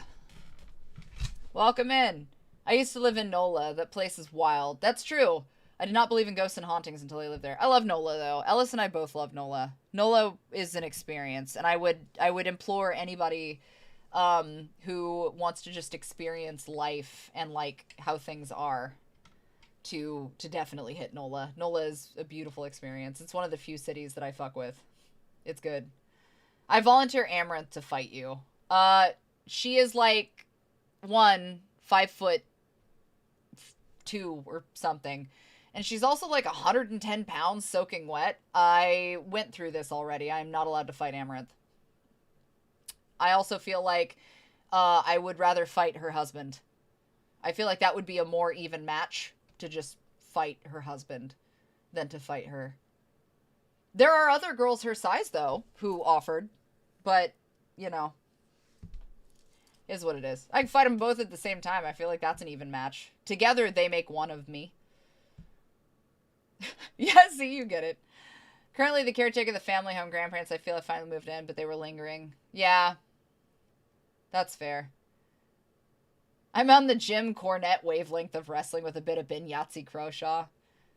I grew up enjoying NWA and NWO. That was my jam. Yeah, we're not allowed to fight unless it's a Waffle House, but because I'm like 175 and I will not drop below like 160. Like, that is my cutoff line, because I would have to lose a lot of mass, among other things, and I simply do not think that I can drop below 160. So for fights, that's hard. Steph, hello. I would love to. I still want to, but I don't think it's gonna happen, unfortunately. Wrestling, though, it still could, because weight's irrelevant, and, you know, wrestling, scripted as it may be, is still very athletic. We must retain you for the ranks of Swoltariat. Yeah. 28 years on this planet, and I've still never been to a Waffle House? How have you never been to a Waffle House? Brother, we gotta get you into a Waffle House. They are PvP enabled zones. Knight is correct. Absolutely. I did drop down to around 200 pounds from 275 to 280. Oh, congratulations! That's fucking good. That's cool. I'm proud of you. I was a little over 200. I dropped like 50 pounds when I lost my initial weight. I was not healthy though. I was hella skinny. That was not healthy for me. I shouldn't have ever been that size. A lot of people don't understand wrestling can still take a toll on your body. It absolutely does. And you absolutely can get fucked up, especially if you have an incompetent partner who is not supporting you. That's absolutely true. Laughing, my legs are killing me and I blame you. Again, you inspired me to do self-care of either running on some days. Yo, congrats! That's awesome though. Epsom salt baths, and when you can, make sure that you're stretching appropriately, because not stretching is going to fuck you up too. 345 to 245, currently fighting my way back down from 300. It happens. It fucking happens. Sometimes you get caught up in the storm of life and shit happens. But that's okay. That's a hell of a way to be. I'm 200 pounds right now at 6'3". I'll meet you halfway, make this happen. You could hit 180, but you're still taller than me. I feel like you'd have the reach. I'd have to get in close. If I asked you to pick me up for a photo op, would you be comfortable? I want to reenact that comic cover of the dead teammate drama pose. I probably could. I don't know. My upper body strength is hit or miss. I'm still working on it. A Waffle House, In-N-Out, or Whataburger? I like In-N-Out for me, but that's just me. Waffle House is like the Lonely Broadcast. If they're offline, shit has hit the fan. I mean, yeah, kind of. True. I don't want to hurt you on accident, yeah. Restorative yoga can be really nice. Oh god, what did I do? Oh. I pulled my monitor. Oh, fuck. Did I do that shit again? God damn it. Hold on. I fucked up my monitor again. Hold on a second.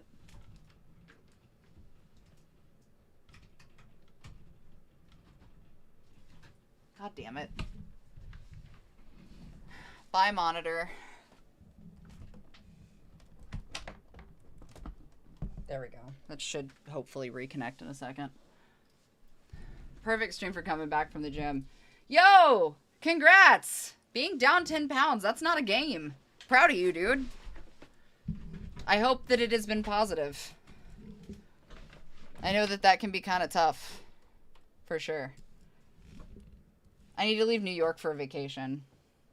In-N-Out's a West Coast thing, right? I think predominantly. I believe. It is mostly, I think. I don't know where they begin and end. Shit.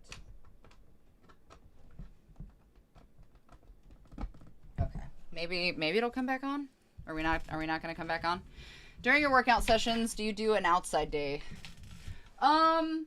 Sort of. Kind of, not really. I wouldn't say, like, every day for me is an outdoor day because I have animals and shit in a farm. So, somewhat every day is an outdoor day. Hold on. I fucked myself.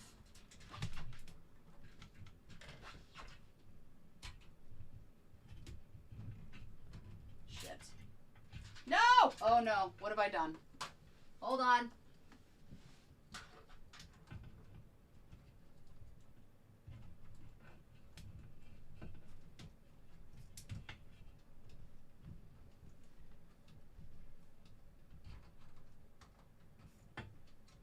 I unplugged my monitor. I did a fucky wucky. Fuck, I can't see what I'm doing. Hold on. I did a fucky wucky.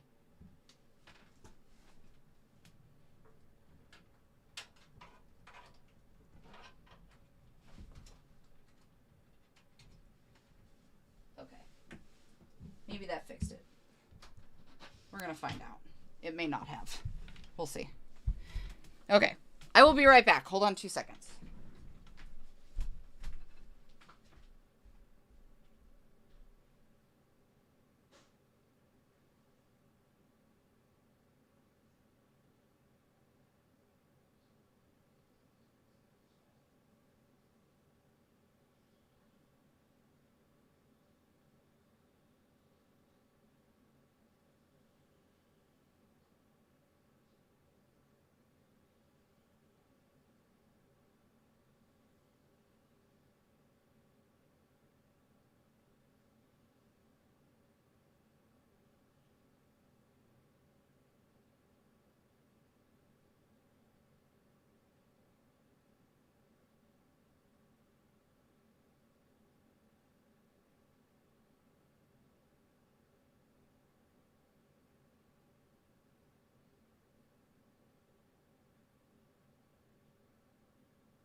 sorry. I'm back. I promise. We're good now. A fucky wucky in this economy is the equivalent of beans from 15 years ago. Kind of, yeah. Oh yeah, Palm messaged me and was like, "How fucking dare you make me watch The Green Mile?" First of all, I want to point out, I did not make Palm watch The Green Mile. You fucking did. But yes. You did. It's good though. It's a beautiful fucking movie, but be prepared to cry. That's all. It's amazing. It is an amazing... The novel, amazing. The film, quite good. But it is heart-wrenching. So, like, go in knowing you need a big fat fucking cry. Because, like, that's all you're gonna get out of it. The crying selfies were so fucking funny. Yeah, I mean... I saw them. It was a photo shoot. Yeah. Yes, Michael Clark Duncan. Rest in peace, buddy. I will tell you, though, yeah. What fucking crime movies do you recommend? My estrogen's finally leveled out. I'm a weepy bitch. I mean, Homeward Bound? There's a lot of them, dude.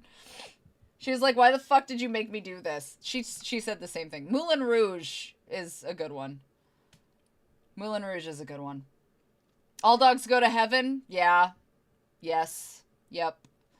That one will fuck you up. Big Fish fucks me up, but that's because I have a personal thing for that. You know, I haven't actually watched her, and that isn't basic bitch of you at all. I have not. Meet Joe Black is heart-wrenching as well. I agree. That one's tough. That's a good one, though. Land Before Time. If you learn the story, yes. If you do know the story behind All Dogs Go to Heaven, it can absolutely be worse. That's absolutely true. Matt and Ray both called it for that one. Iron Giant. Yeah. I don't know, man. Coco. So, Up and Coco, I think I'd struggle some because of context reasons, but, like, there's a couple of those. What Dreams May Come. What Dreams May Come will also fuck you up. At least it does me. I don't know. But yeah, that one for sure. I love her, but it kind of has the Manic Pixie Dream Girl vibe. I don't know, maybe. That's an opinion. Love Big Fish. I mean, that's, so this tattoo. Right. Oh god, I don't know if I can turn my arm that direction. Hold on. That tattoo is for Big Fish. That's what that one's for. Shawshank Redemption is too, yeah. Stop that, I'm crying. So I'm simply going to say this to get this out of the way now, because I'm sure that I'll make a video about it and talk about it. More than likely I'll make a video discussing it, but I'm going to tell everybody at the moment, because I have an appointment on the 28th, assuming that they don't call me in sooner. Moving away from, like, for personal shit, moving away from movies for 2 seconds, just because some of you are, like, obviously your subscribers of various varieties, whatever. Some of you are obviously on the various sites at autumnivyofficial.com. I am having my implants removed. So I don't want a bunch of, like, questions and shock and, like, a moment. I don't want to just go to do it and then have everybody like, what the fuck? So you get one warning. Those of you that are here, you get the warning. I'm going to have them removed. I do not have a date yet. I need to speak to the surgeon in question, because I found someone who specializes in surgical consults related around, like, gender affirmation. The reason being is the last couple of years, I was really concerned. Yeah, so I'm not getting implants put back in.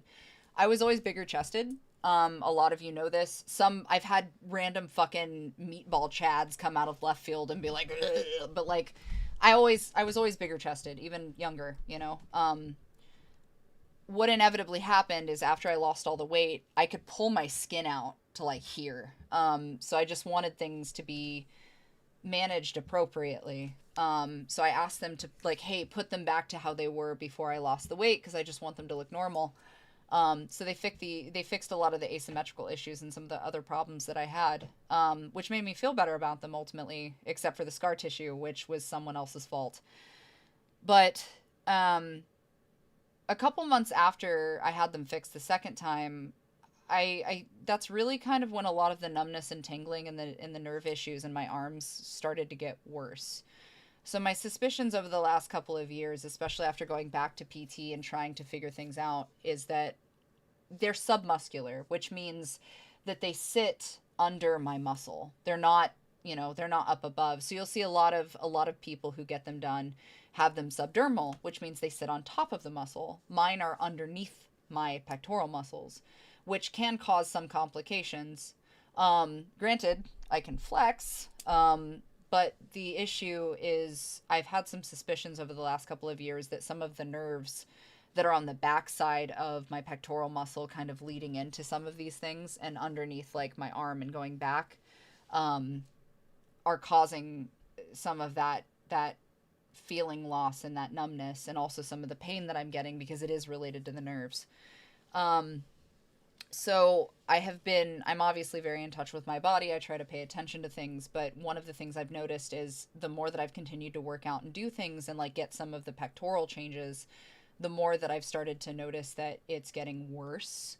I obviously have invested in, physical therapy. I've been to the doctor. I had a specialist. I go to acupuncture. I stretch. I try really, really hard to mitigate some of that damage. But I'm still finding that and like the rotator cuff I tore when I took the nosedive off the horse has continued to kind of worsen. And as I age, it's going to, right? We lose a lot of that mobility in the joint, some of the things that we do for our joints and the way that things bounce back with collagen. So I kind of have had to have like an honest come to Jesus with a lot of the things I'm doing lately. And over the last several years, it's been a question in my mind of like, hey, did you ever consider that having those be submuscular, because it is both sides, could have potentially caused some pressure on some of those nerves that are allowing for that? So recently I had heard some friends speaking about some of their experiences with their surgery and the things that they've been through, and I don't know, my brain clicked into place and I was like, I don't think I want to do it anymore. I don't think I can do it anymore. And I really feel strongly that is part of the reason that some of this is continuing to do what it's doing, even though I'm like combating it with PT and shit. And I'm doing what I'm supposed to. You guys know I'm very active. I'm very healthy. I go out of my way to make sure that body-wise I'm doing what I can. But yeah, I didn't, because I scheduled the consultation to be soon. This is going to be a thing that I move relatively quickly on because I don't want to wait. So I just wanted you guys to be aware that I am looking at doing that for health reasons. So I will be removing them. So please don't be like fucking shocked when I decide to do it. Whether that's, in the coming months or if it's 6 months from now or whatever. But yeah, exactly. It's about my implants. So I was natural before. I obviously had them fixed after I lost a bunch of the weight. But I really do firmly believe that correlates to some issues with the nerves. And I feel like maybe it's time. So I'm going to listen to my body for whatever that means. And I'm going to agree with it. And I'm going to give it the space that it's asking for so that I can see if maybe that helps. Because waking up and having to do this at night and like even during the day sometimes, like especially with this arm, I'll go to do things sometimes or move a certain way, or like I'll go to engage this area and I can feel the tingles starting, and so I start to lose feeling in some of my fingers, and I just don't want to do it anymore. Like I don't want to do it. So if that means that I don't you know, have the globules, then it is what it is. Yeah. No, and I really appreciate that. I appreciate the support endlessly, sincerely. Thank you. Yeah. Well, and that's the thing is I'm not so ignorant that I don't recognize that there's going to be some backlash from some people that are upset for whatever reason, even though it's not their body or their business. There will be people who are upset. Unfortunately, though, yeah, and demonic had experiences. Just said 2 women in my family had implants, and there was back issues, nerve issues, etc. And that's exactly why. So, you know, I really appreciate you guys very much. No, and I agree 100% Toast. It's just unfortunately in the business that we're in content creation and spicier variety things, unfortunately, we are sometimes bound to those things. And it was a conversation that I kind of had to have with myself over the last couple of months where I was like, you know, could this be something that ultimately affects my income? And it sounds so convoluted and fucking stupid, but I mean, yeah, to some degree, there are aspects that, you know, unfortunately, because of the type of business, yeah, it can. And I simply don't want to continue for that to be something that stops me when I'm in a position for my body to be like, hey, I think this is a problem, and not just have it be like random. Like I didn't just wake up and go, oh, yep, this is the issue. You know what I mean? This is something that's been weighing on me for a couple of years with consideration. So, you know, I'm fuck it, and it is what it is. And unfortunately, if I lose people, then those people didn't need to be here. You know? Yeah, exactly. And if they're dissatisfied, it is what it is. And again, I'm going to be completely transparent. The possibility that it could not look great is also something I have to come to terms with, because very often with, you know, the removal of implants, because you get used to that shape, with the removal there is a possibility that, you know, there may be some extra scar tissue or things may not fall correctly or things like that, which is why I picked somebody who specializes in gender affirming care, because they obviously do work for both, you know, people who are transitioning, whether that's female to male, male to female, whatever, but they work very closely with people under gender affirming, or even males who need to do some of the breast tissue removal because they have, you know, the extra fatty tissue and fatty cells. So, you know, this person was highly rated and recommended. So my hope is that that's the case. Yeah, and they can. And I have the gummy kinds, so it's a little different. So they feel normal. But I just really hope that, you know, it comes out and that it works out the way that it needs to. And I've kind of made peace with the fact that they may not visually be like, you know, perfect or pretty or whatever, but I do really think that maybe I'll be more comfortable. So, yeah, Robert, I don't like this nerve bullshit. Yeah. Yeah, exactly. No, and that's 100% how it is I'm getting that, you know, that internalized, like, I just don't want to do it. You know? I don't want to do it. So, I just didn't want you guys to come back and be like, "Oh my god, what happened? What did you do?" And then me be like, "BT dubs." So this is the only warning you get. You guys get what do they call it? You get the TMZ exclusive. Yes, I agree. Comfortable and happy are always going to be the best goals, and 100%, I think that is important. So, unfortunately, you know, no more big naturals.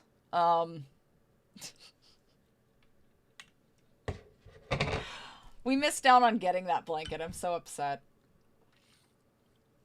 I appreciate that, Matt. I will be okay. I just, you know, want it to be the point. Big natural Marky Moo. I just think it's gonna be weird. I think the biggest thing is I'm expecting it to be very strange because I've gotten so used to it. But like from a back perspective and just for fitness and stuff, like I think I will feel a lot better, and I really do hope you know, that it can help with some of this numbness and stuff, because that's really the big reason. 100%. I will say, when it comes to health and influencing on that, you're great to listen to. You promote self-care, real health over likes. I mean, yeah, I try to. And that's also why, like, a lot of people, and I've mentioned this before, you know, that's why the daily motivations aren't daily. You know, that's not, I don't ever want to fulfill the fake positivity bullshit, because that's not what this is about. How long have you had them? Man, the initial weight loss has been quite some time ago now. So, like, before 2018, I think it was like 2018. But I had to have them redone, right? So I've had them done twice because I had to have them redone. But I mean, it's been 7 or 8 years. Been 8 years, you know. So it's been a while. You look fine. I honestly wonder who would have had issues with that in the regard, and it pisses me off. Comfort matters. I agree. Unfortunately, though, you know, I agree. But the reality is, the business that we find ourselves within, you know, with content creation and other things, unfortunately, some types of people are less about the comfort and the understanding of the body and more about what they want. So, you know, that's unfortunately kind of the gripe, but we're not doing that. I'm not going to do that. Thanks, Groucho. Yeah. I saw someone the other day that made me go, really, what the fuck? Yeah. Well, and it happens. I'm here for the voices and the insanity. Thank you. They are, yeah. I've seen some photos from before you got them, but I didn't know how long ago that was. It's been a long time. And even then before, like, so I had issues before because a lot of it was, I had some asymmetrical issues and a few other things, but because I was bigger, it didn't matter. And then when I lost all the weight, I could pull out my skin tissue off my chest, like, pretty far, because there was nothing left. And that's why I desperately wanted them fixed, because that asymmetry was so much worse. You know, so on one hand, I was like, cool, like, I got them fixed, I feel better, whatever. And there for a very long time, that was the case. But I do sincerely think, because shortly after the second time was when I started to have a lot more nerve issues. So I'm very suspicious. Yeah. Yeah. Humanity is great. People suck. Sometimes, yes. The skin thing is why I'm going to TJ this summer. Oh, congrats! Good. Yeah, especially when you lose weight really, really fast, the skin elasticity is really tough. So I commend you. But I think it's important because that's a testament to the work. You know what I mean? Like, you worked for that shit. But it still doesn't stop it from being concerning and, like, kind of self, you know. So I'm proud of you. Especially hard to avoid a selfish consumer in the specific. Yeah, exactly. And they do like to be vocal, man. They will tell you 100%. The amount of shit talking of my scar tissues, the scar tissue I have is wild. Exactly. I saw you years ago, early days, around 2012ish, maybe later. You are as otherworldly regards of body. Oh, thank you. I appreciate that. Yeah. Yeah, it's been a long time. No, and that's the problem, is, like, waking up and not being able to move your fucking arm is a wild experience. So I would rather just not continue to make that worse. I went from 361 to 2. Yeah, that's amazing. Yeah. Well, and I think that's the problem with a lot of people get in their head about the weight loss stuff, because they start to see that skin elasticity, and it takes a really long time for that to bounce back, assuming it's not excessive to the point where you need a removal. And sometimes you just do. But that can be hard. But I would implore people who find themselves in that position to be hard on themselves to remember that that's a testament to your work. Like, that's art, dude. That is fucking art. You worked your ass off to have that. And as much as it may be uncomfortable, because it's like, fuck, like, I can stretch it out and shit, that can be like, you can take care of that. That's okay. What you can't do, though, is discount the amount of work and this blood, sweat, and tears that you went into to do that in the first place. And I think that 100% needs to be considered and remembered and valued, you know? I have nerve pain in both my feet. I'd throw them in traffic if I could. Yeah. See, you get it. You get it. I don't give a shit what you do as long as you're happy and healthy. I appreciate that. It might be a good pivot point to be more focused on physical fitness. Well, yeah, absolutely. And being focused on physical fitness is I think part of that anyway too. It's absolutely a value.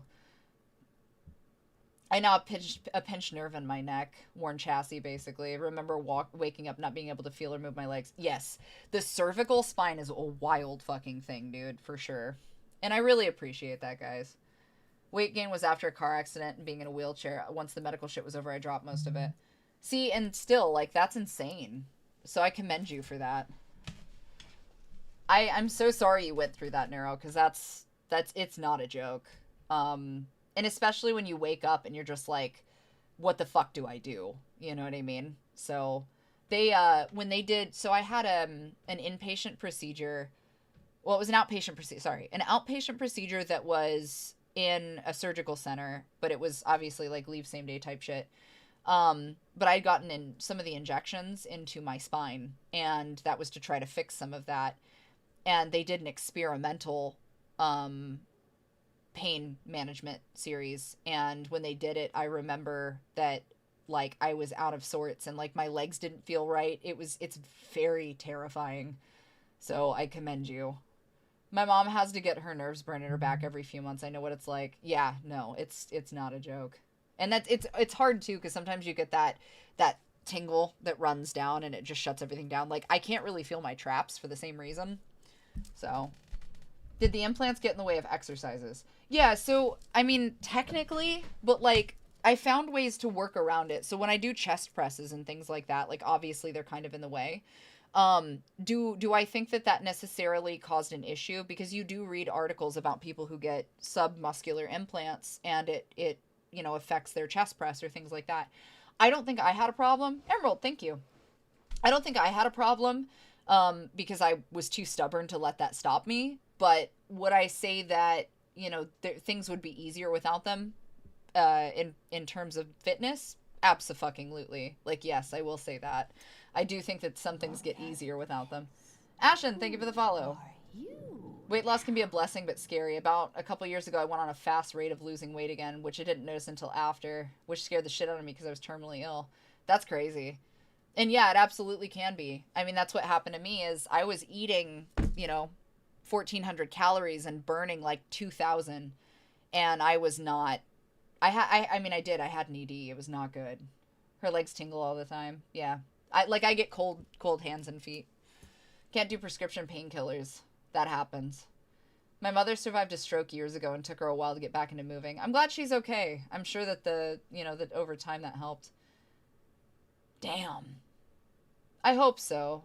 I really hope so. I really do. Like, I'm holding on to the faith that, like, I'm doing something for my body and doing the thing of, like, no, I'm really in tune enough to listen to it and be like, no, this makes sense. So I really hope so. If not, it is what it is. Are you going to be able to develop huge pecs after them? I don't know, man. I already have the muscle tissue anyway, because, like, the pectoral muscle is there. It's just the stuff is pushing them up. So, like, I don't know. Maybe. Just have man booba. That's fine. But yeah, I mean, that's a possibility. Because, like, when I flex, there is very much pectoral tissue there. I just don't know, again, what it would look like with the removal. So we're sure as shit gonna learn together, man. But that's also why I wanted a doctor or a surgeon that specifies in, like, gender affirming care, because they would be able to see it from both sides and be like, look, like, this is going to be, you know, this is going to be our best bet, both from a physical fitness standpoint and also for general care to ensure that you have what you need, you know? So if I wind up with, like, fucking Big Mommy Milker's Leon level pecs, like, fuck it. We ball. I guess that's what I've got then.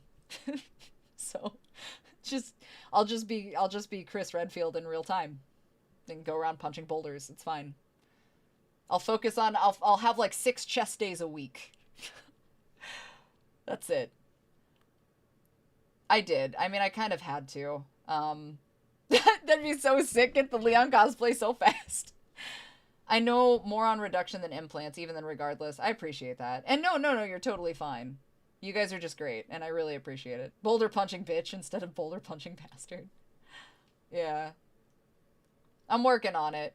I'm supposed to be, you know. So the actual process of submuscular implants is really, hold on. I'm going to show you, you guys want to see? Well, I'm not going to show you pictures of me, but like, let me show you like the standard medical bullshit. Hold on. So the way that this works, is like this. Twitch, don't ban me. This is for medical. Okay? This is for medical. Don't ban me. Don't fuck me up right now. All right, hold on. I'm going to show you. Open image in new tab. Okay. Don't fuck with me right now. This is medical, Twitch. Hold on, hold my beer. All right, so here's the deal. So these are placement options, right? So for this one, this is just under the fat layer and subdermal, basically. So it's submammary. So you've got submammary, subfascial, subpectoral or biplane, and then submuscular, a total submuscular, which is completely below the muscle. Technically, I'm pretty sure mine is a biplane because it's partial. But they also did a mastiopexy, which means it pushes up, right? Yeah, so the underboob scar is all part of that anyway. Well, that's why I'm reminding them, is I don't want to have a fist fight over breast tissue with Twitch over some art. But so this one right here, right? So what they do is they will sever the pectoral muscle underneath, and then they push the implant up. So this part right here, where it's against that portion of my body, I'm not wondering if some of that is where that damage is coming from, and some of the nerves in place are not what the issue is. So because you have the minor muscle and the major muscle in front of and below it, it kind of keeps it in the center. So with the subpectoral or even the total submuscular, you're pushing it completely under the major pectoralis muscle. So I really do think that there's a high probability that that is ultimately what occurred. So having that removed means that my pectoralis muscle as a whole, especially the major, would have the ability to heal appropriately, and any of those nerve endings that are currently either being maybe crunched or potentially could have had healing issues because this was shoved under the muscle, has the ability to come back and kind of heal normally. So whether or not that's true, I don't know, but that is my sneaking suspicion when it comes to that stuff. It wasn't too bad. I mean, it was a little rougher than a standard like, you know, subdermal procedure where it's just under the skin. But it was pretty wild. What's your opinion on substance use in fitness? I mean, if you're being safe, sane, consensual, and you're understanding what's going into your body, I don't really give a fuck. It's not my life. It's not something I'm doing. But if you find yourself wanting to supplement in that manner for substance, just be safe, do your research, talk to your doctor, be transparent, be clear, be honest about it. Like there are some fitness content creators who are, on substance for their fitness runs, and they're very transparent about it. They're very honest because they would rather be like, hey, no, I'm doing this and here's what's happening. Again, as long as they're being safe and in a position to understand what they're doing, I don't care. I just think that from a safety perspective, know the risks, know the long-term risks, know what it could and couldn't do for you, and know how to mitigate in the event that there is a potential health issue, and like what you need to do to handle it. So I think that that's really important. But as far as that concerns, like, I don't really have an opinion here or there. I think you do what you want to do. The people that I know who are fitness creators who are transparent about being on them or being on substance, they do their thing. They did their research. They're good with it. And I think that, good for them. What is the criteria when choosing which one you want? Personal choice, Eyeless, is a lot of it. I think that it's really important to understand, going into it, what it is that you're looking at, why, how, so on and so forth. You know, if you have a good surgeon or you have a good doctor, they're going to explain to you, for you personally, what a good fit would be. You know, because I did fitness, what'll happen is subdermal will allow for some separation of the implant behind the muscle, on top of the muscle, but behind the wall of fat tissue. So it can look very basketball-esque.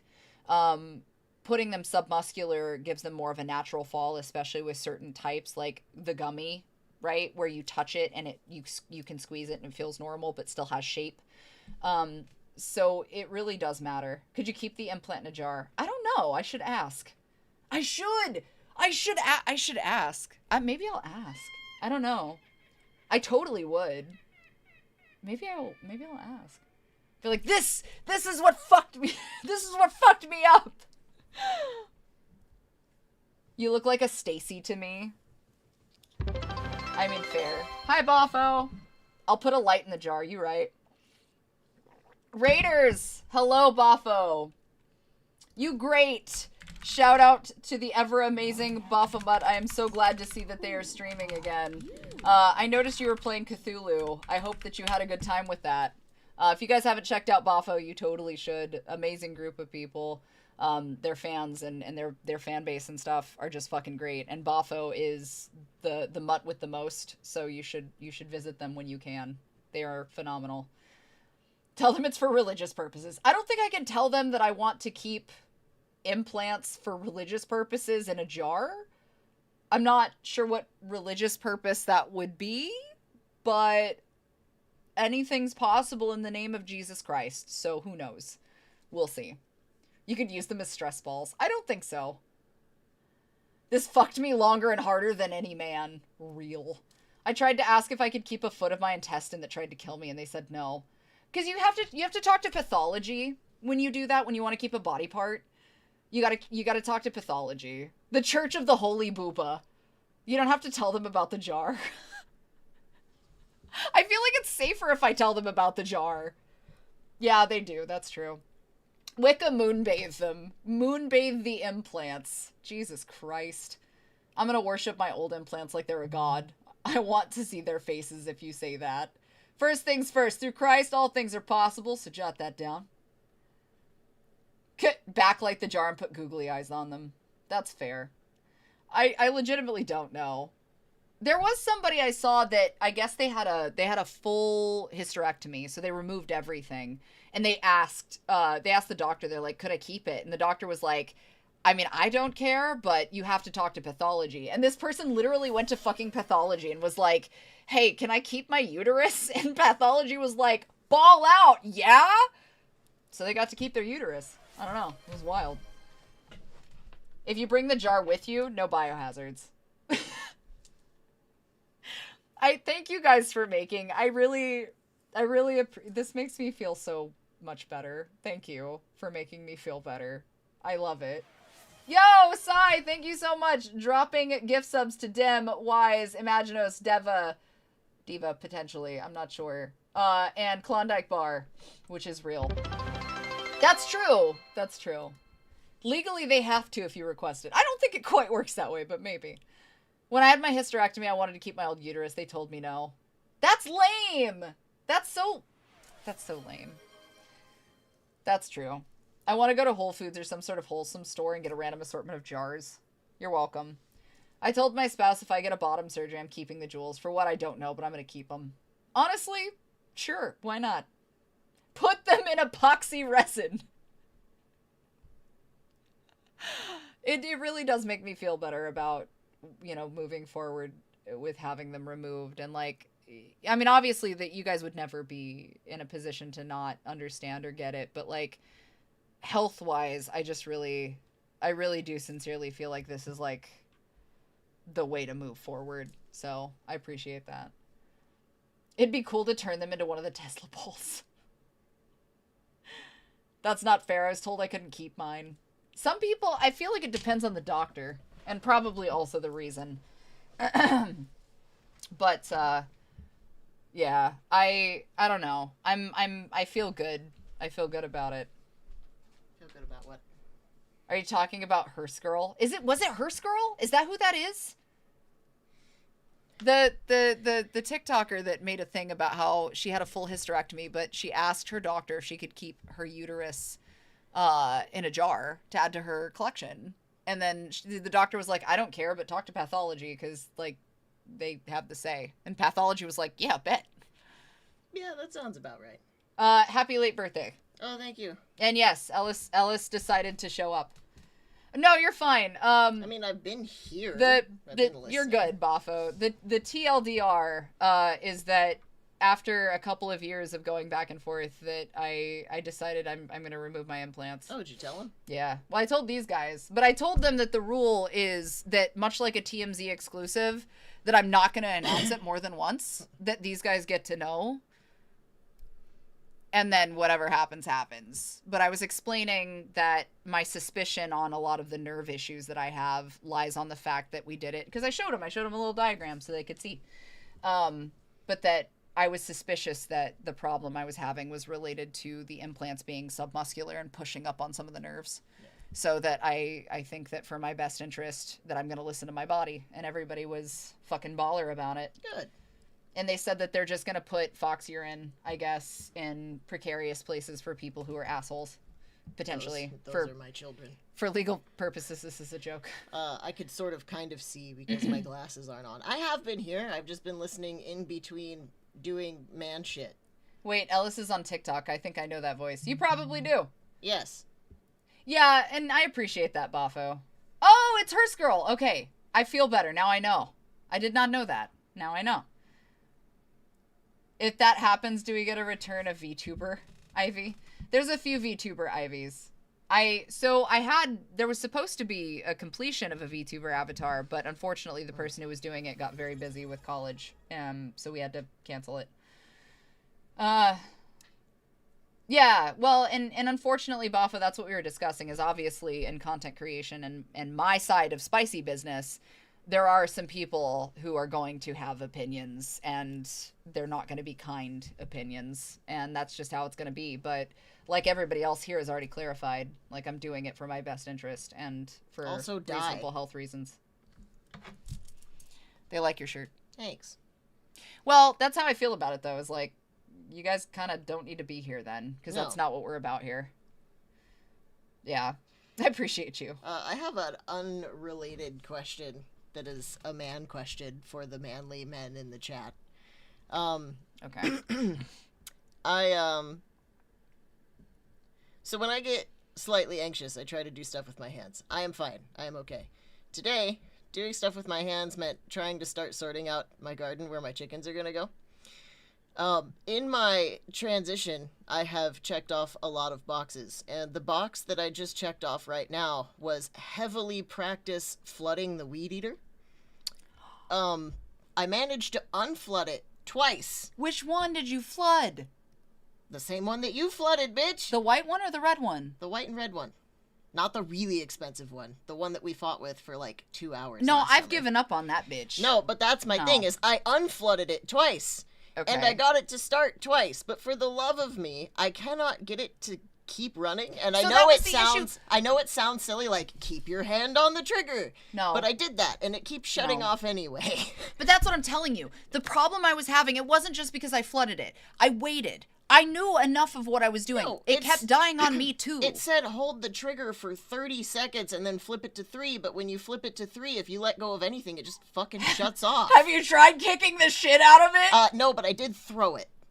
Because I got mad after it shut off the second time. You can't just throw it after the fact, Yes, dude. I can! They said I can! It doesn't get used often enough for that to fucking be a thing. It was brand new when it was doing it to me. Tell me why the little 18-volt electric Ryobi weed eater with the shitty little string is done more for me. My only problem is the battery dies in like 20 minutes. I got 30 times more work done with that one, and then the other Ryobi battery is fucking dead, so I'm gonna have to replace it.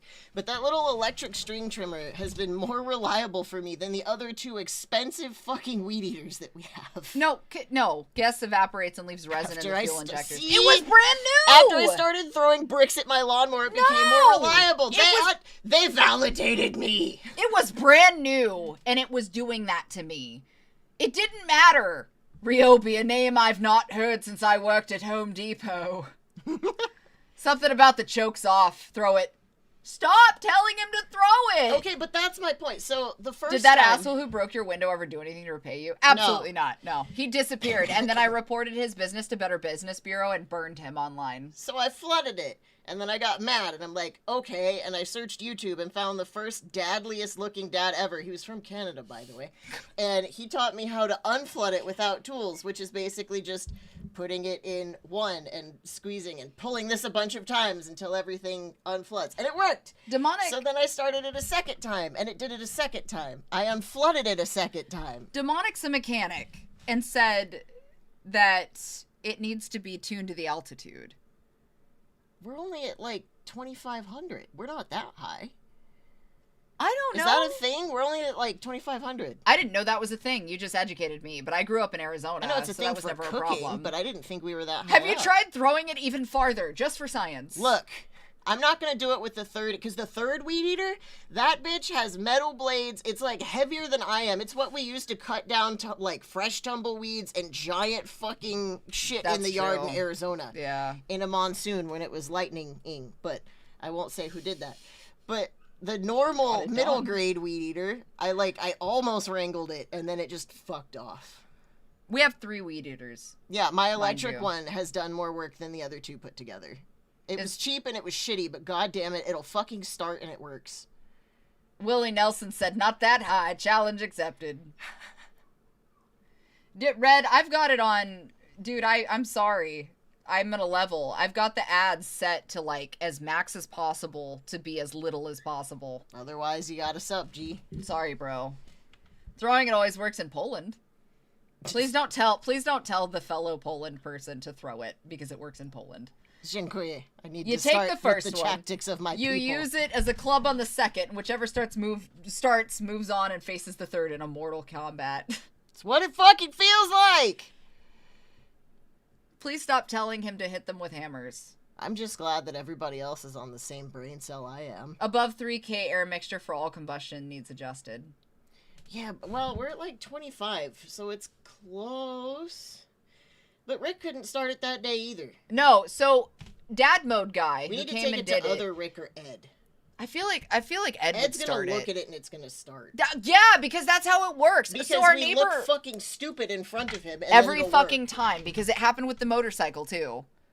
Every fucking time. Ed is ex-military, like Not hard just vet, ex-military, like spec ops, like Vietnam vet. homie was. He did some shit. He saw some things. He's in like his 80s and he's effectively our dad on the street. Yeah, he's like street dad. But like anytime we try to do anything and we're like we look so fucking stupid because we try to like Hobbles up the road. He and does- fucking fixes he it and does. looks at us like we're brain dead. he does, and then he goes, "Well, did you try this?" And we're like, "Yeah," and then it works for him, and I'm like, "Cool, we look stupid, so that's fine." He saw things, probably doesn't recommend them. No, Holmes, Mr. Holmes. Hi, Holmes. Oh, is that why? Okay. You're gonna hate me for this, but I legit forgot how green your peepers can be. Oh, my eyes? Oh. I want you to know, by the way, that my things on the window are windowing. And They look pretty. Yeah, I saw them earlier when I pissed. Great. I've been trying to keep up with exercise and a high-protein diet to build muscle mass. Got any advice? I mean, literally, stay consistent. That's the advice. Ensure that you're eating the right things, you know? The amount that you're eating and also what you're doing can absolutely matter. But realistically, consistency is the only thing you can do. There is no fast fix for fitness. Mr. Holmes. You need to finish Need your dinner, their buddy, because I homes. have to let the cats out. They have a blue tent to them. My eyes do they? Or are they like that right now? A little. Not. They're green, but yes, a little bit. Oh, I mean, it could be. So they're might gonna be the change based backdrop. on what's outside. Yeah. We love the dungos. That is a spicy wiener. You're correct. Spicy Wiener needs to eat his goddamn dinner. I also need to eat something. Yeah. So, I don't do have you know about the anything- Go Mad bulk? I don't Let actually. me see what we've got that's thawed or readily. The elk meat in the fridge. Oh yeah. Want me to make me like a burger thing? That'd be cool, please. Me and my dad did a walk the other day that went way longer than expected. We went in a different direction. Gallon of milk a day. What the fuck? Hell yeah.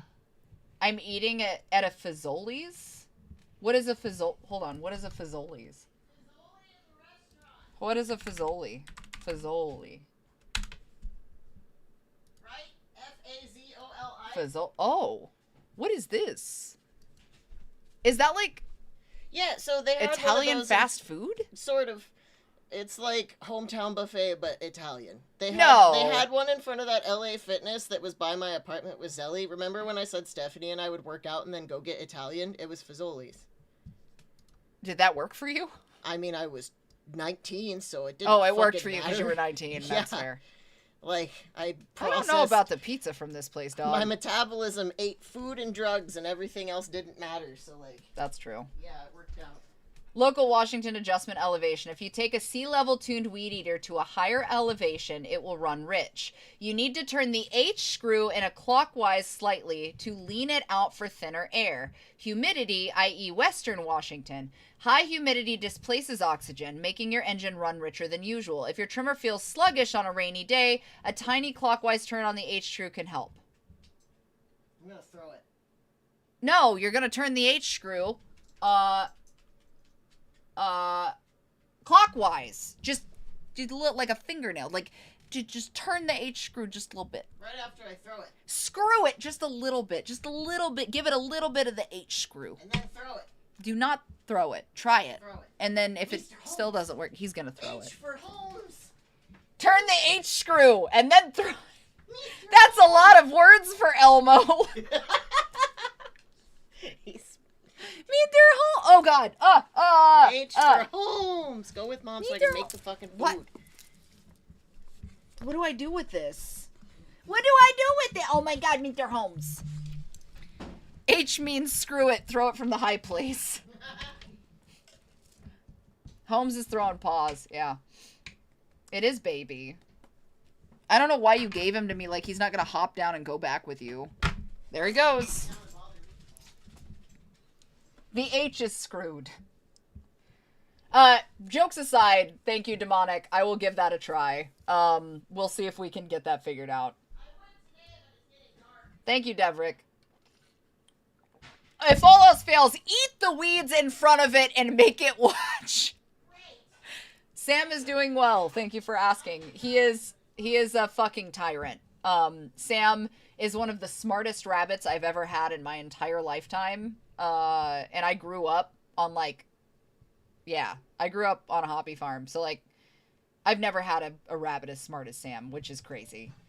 I love your narration of a lonely broadcast station. Thank you. Good news. So also, actually, since you mentioned it, so book 2 is definitely happening, as we know. But a quick update, by the way, because I know some of you are curious. We are at $12,972 out of $3,500 for our goal, which is insane. We still have 25 days to go. There are some really cool push goals. So if you guys are interested and want to see what those are, you're more than welcome. But we will be doing book 2, and obviously book 3 is now covered as well, because that is nuts. Like, you guys, I could not thank you guys enough for being so supportive of A Lonely Broadcast, because that's insane. I still very much want to see it come to life on screen, and maybe one day we will, but at the moment, that's where we're at.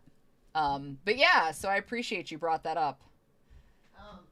Many modern weed eaters like Ryobi, Echo, or Craftsman use proprietary screw heads like Pac-Man, D-Shape, or Spleen to prevent users from messing with the emission settings.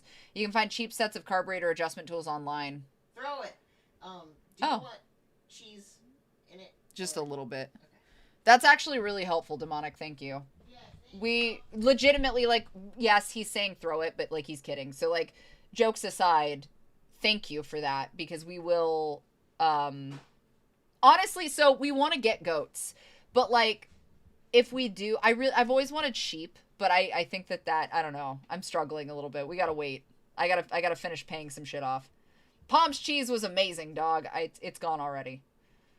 Proprietary screwhead was my nickname in high school. Goats are super cute. If we do, though, we're probably gonna keep our eyes open and check for rescues. Sheep are just difficult, I think, is the biggest thing. And yes, the right type. We wanted to get some Nubians. We wanted to get a couple Nubian goats and just, I love goat cheese and goat's milk and stuff like that. So being able to have active access is one thing. Yes, pool noodles, absolutely. You got the goats for free? No shit. You have llamas or alpacas? We do not. No. I was told questionable no on an alpaca. No, I did not say no. He did. Ellis told me no. When have I ever fucking told you no? He told me no. I don't think he's gonna come in here. I think he's just gonna yell from the kitchen. I just love my donkey. Donkeys, look, you want to talk about yard guardians? Donkeys are some of the greatest fucking yard guardians. 100%. 5 pigs is a trade for sourdough bread. That's the most Oregon shit ever, dude. I love it. I love living in the Pacific Northwest for that exact fucking reason. Like, you just wind up with shit like that. Donkeys are friends. Yes. We don't need an ostrich, only because Ellis and I discussed it and we looked into the logistics of keeping an ostrich, and I have to go in and hand build like an 8-foot fence. And he would rack up a body count, so I don't know about that. Donkeys can absolutely be dramatic, yes. No cassowaries! I don't know if I'm not offended you. Oh, thank you, I appreciate that. Ellis isn't like that, as long as you're polite and kind. I love how the chat's sometimes a roulette between what the fuck did I just read and oh, that's so sweet. Yes. Yeah, that's this chat. I would love to have peacocks, but jokes aside, I can't because some of the peacock breeds obviously will scream, and when I'm recording, I cannot have a bird that screams. So peacocks and, fucking, oh god. What's the other bird we can't keep? What's the other type of bird we can't keep? Starts with a P. What? P? Peacocks? No, not just peacocks. Pygmy, fuck. The other little screaming birds. Little blue ones? That the neighbors got? Yeah. Guineas. Guineas! I don't know why I thought P. I Anyway. think you're thinking of peafowl, but that's still just Probably peacock. peafowl, yeah, I think is where my brain went. Yeah, Anyway, peacocks guineas. and We can't guineas. keep guineas either. Asshole. Guineas also scream. I love them. I do. I would love to keep them. But keeping birds like guinea or peacocks, again, would love peacocks. I really would. Ideally, what I really want to do, honestly, like goal dream, and I still have to finish setting things up and fixing stuff, and like we have a bunch of shit still that we gotta fix for all of the animals, but like dead ass, what I'd really like to do is get a really nice like greenhouse, like one of the decent built greenhouses for a couple grand, put it together, put it in the back, make it like sustainable throughout, you know, all of the different seasons, so it's very like self-handling. Have you looked at the in-ground greenhouse? And then have butterflies year round. I would love that. I would love to just raise butterflies year round in this little garden greenhouse. That would be ideal for me, honestly. The fan site got me down due to my country's age verification laws. I am so sorry. You can still access Patreon, I think. You should look at the underground greenhouses, like the ones that are like half buried in the ground. I'll have to look at those. People use them, I think, over in Europe and like cold countries. Underground greenhouse? Or like in-ground greenhouse, underground. Try that one first. Hold on. In-ground greenhouse? For climate control? Yeah. Whatever you're doing, What quit the it. fuck was that? I don't know. Oh. When will you get a Lynx? That'd get me in trouble. I don't see him here. I don't see him. I don't know. Scroll down, maybe. That's it. This thing? No, the left. Well, This? yes, both of them. Oh, that's kind of cool. Yeah. So because it's obviously underground, it maintains control and like. So this is what he's talking about. Is these? Yeah. It's so you can build, so you can grow green year round. Mhm. That I could see that being in temperate locations. Yeah. That's actually kind of cool. The pictures are not loading well, just so we're clear. But, No, but you it's- get the point. It is something that you can like DIY. Honestly- It's just a lot of digging, but it's not undoable. Yeah, but that's That would be kind of nice. That's what I'm saying. I was looking at it last year before the winter for this exact same conversation. It's No. just, we either have to suck it up and dig it out or have somebody come do it. But, like, that's it. That's all there is. Yeah, but there's nothing stopping us from borrowing Ed's. Well, and a lot of people will line Digger. the walls with whatever you need to line them with. Because in our case, we have, like, moles and stuff, right? Yeah, but we could just do wood. We could pallet line the walls and put insulation in it. It's all very doable. Maybe we will look at that. Yeah. It does. It looks... I kind of like how it looks. It's very cute. The Hobbit hole. A little bit, yeah. An in-ground greenhouse attached to a cob house. I bet that's super cute. Goes straight to a cold cellar. I bet that's really nice. But that's exactly it, is I would really like to keep my... I would really like to keep my butterflies year-round. I think that would bring me a lot of peace. Like a lot of peace. Yeah, I'd be down for that. I think it'd be good. I would absolutely live in a hobbit hole. I mean, not a bad time, to be fair. It's also good, like it said, it is really good for year-round gardening, which probably would benefit us to a certain degree, because we do wind up with the freezing position sometimes, which can really fuck shit up. I don't know, I think it'd be good. That video of you releasing the butterflies made me cry. It was so cute. Yeah, so I didn't know Ellis had fucking taken that. So he posted it, and then, like, it came up on my feed, and I was like, oh, cool. That was stalkerish, but, like, good moment. Good moment. I'm glad it made people feel good. Butterflies are metal. I just love them so much. I can imagine myself becoming a Gandalf-like wanderer when I'm elderly. Smoking pipes, shooting fire from my... I thought you were gonna say shooting fire from my ass, and I was like, you know, man, fair enough. What all do you want on your board? Honestly, just... Whatever we got. Yeah. Do you want, like... Greens would be cool. Greens. Yeah. I can cut up, like, a pickle and some of the tomatoes. Yeah. In your buffalo sauce. Yes, please. Thank you. I will be right there. You're fine. I would spend at least an hour talking to him. Yeah. I don't know. It makes me happy. They make me happy. Chip the cups and crack the plates. That's what Autumn Ivy hates. Ivy slamming a staff and saying, "Thou shalt not pass." Stack the bubger. But, like, healthy stack the bubger. Moths are really interesting. So, fun fact. There are certain types of moths that you occasionally do have to help out of their cocoon systems. Moths are interesting. Butterflies are pretty self-managing for what they are in terms of the way that their chrysalis functions. Moths, though, have a kind of a complicated process, which is really interesting when you're hand caring for them. I did see the advertisement for Scriptorium, but I haven't looked into it yet. I found a Luna moth the other day. Aw, the baby! I love Luna moths. They're so cute and pretty. I love them. Sedge, thank you for the follow. Hello, Raggy. How long do you care for them? Usually it's just... Oh, good pickle. That was a good pickle. Oh my god, anyway. Cool.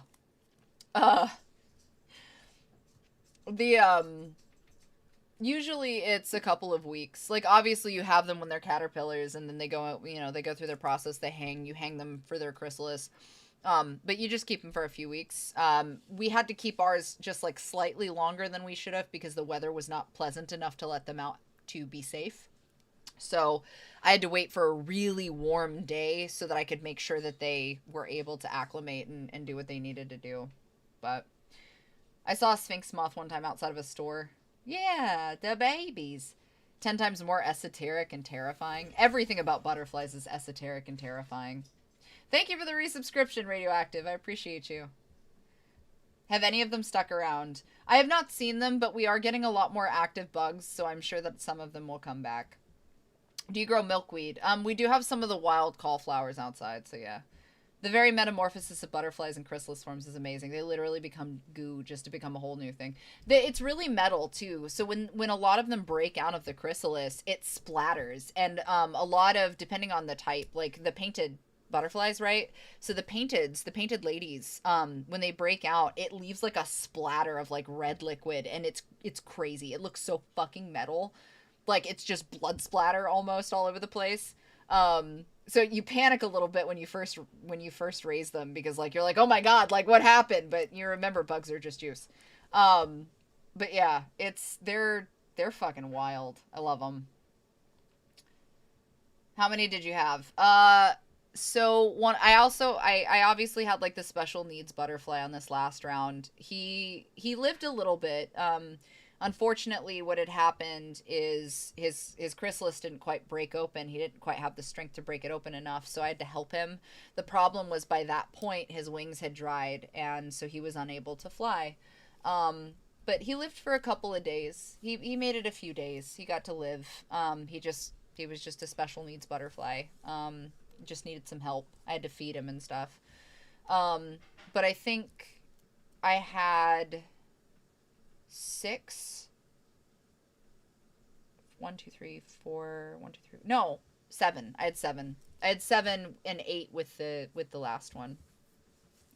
But yeah, I love them very much. Yeah, that was the nice thing. That, and so the monarchs are coming back too, which is really, really nice. I love seeing that there's a really positive change. So like we're starting to see a little bit more in the bees, and we're starting to see more butterflies. The monarchs are making a comeback, which is really huge. That's a really big deal. I just think that it's really awesome. And you know, especially up here, because like we have the monarchs that come through sometimes. Those are painted ladies. So the ones that I just recently had were painted ladies. Some types of butterflies are not allowed to be shipped or kept in certain states. So they're very state-centric based on where you're located, especially because they can't thrive in the environment depending on where you are. So I believe I have access to monarchs, but they are unlimited, they're a limited deal. But the painted ladies are pretty easy to get your hands on, and they also are... they're good to raise. They're good beginner butterflies. Oh. The painted ladies? Yeah. I'm gonna go eat. I have Borgwargwar. I have healthy Borgwargwar. So. Thanks. I love them. I love them very much. I don't have a lot of things in terms, but I love them. Elk Borgwargwargwar. I remember, yeah. Yeah, it's a sandwich, basically, because I can't have the thing, but... Alright, guys, here's the fucking deal. So, obviously, we didn't get anywhere, but, you know, we got to... Shmanu said it's the law. Stop! Of the people. Stop! Shmanu condones. My heritage. We are not... My ancestors condone throwing the weed whacker. Please stop. Please don't tell him to throw it. Look, I'm not going to pay to replace another weed whacker. Okay, that's we don't have to, because fixing it's going to no. Throwing it is going to make the solution appear. Ellis, no. All right. We are going to raid out, guys. Keegan the Creep is currently streaming, and of course, I love Keegan. I just want to make sure that he gets his just desserts and whatnot. So we are going to show some love to Keegan the Creep and enjoy that space. But I love you guys very much. Emma obviously is going to have a Fantasy Friday release. Last fucking call for comms. automivvyofficial.com if you want to check that out. And then there will be an audio release on Sunday, so please be patient with me. I'm taking Saturday off because I have not had a day off since I've gotten back from the convention, and I didn't have a day off before that. So I'm taking Saturday off to do some me things. But you guys are amazing. We're gonna raid into Keegan the Creep, so please stick around. That's a phenomenal person. And I will work on the merch, I promise. Just give me a little bit to, like, get my brain in order. But thank you guys for hanging out. It's always a pleasure to chill and chat with you.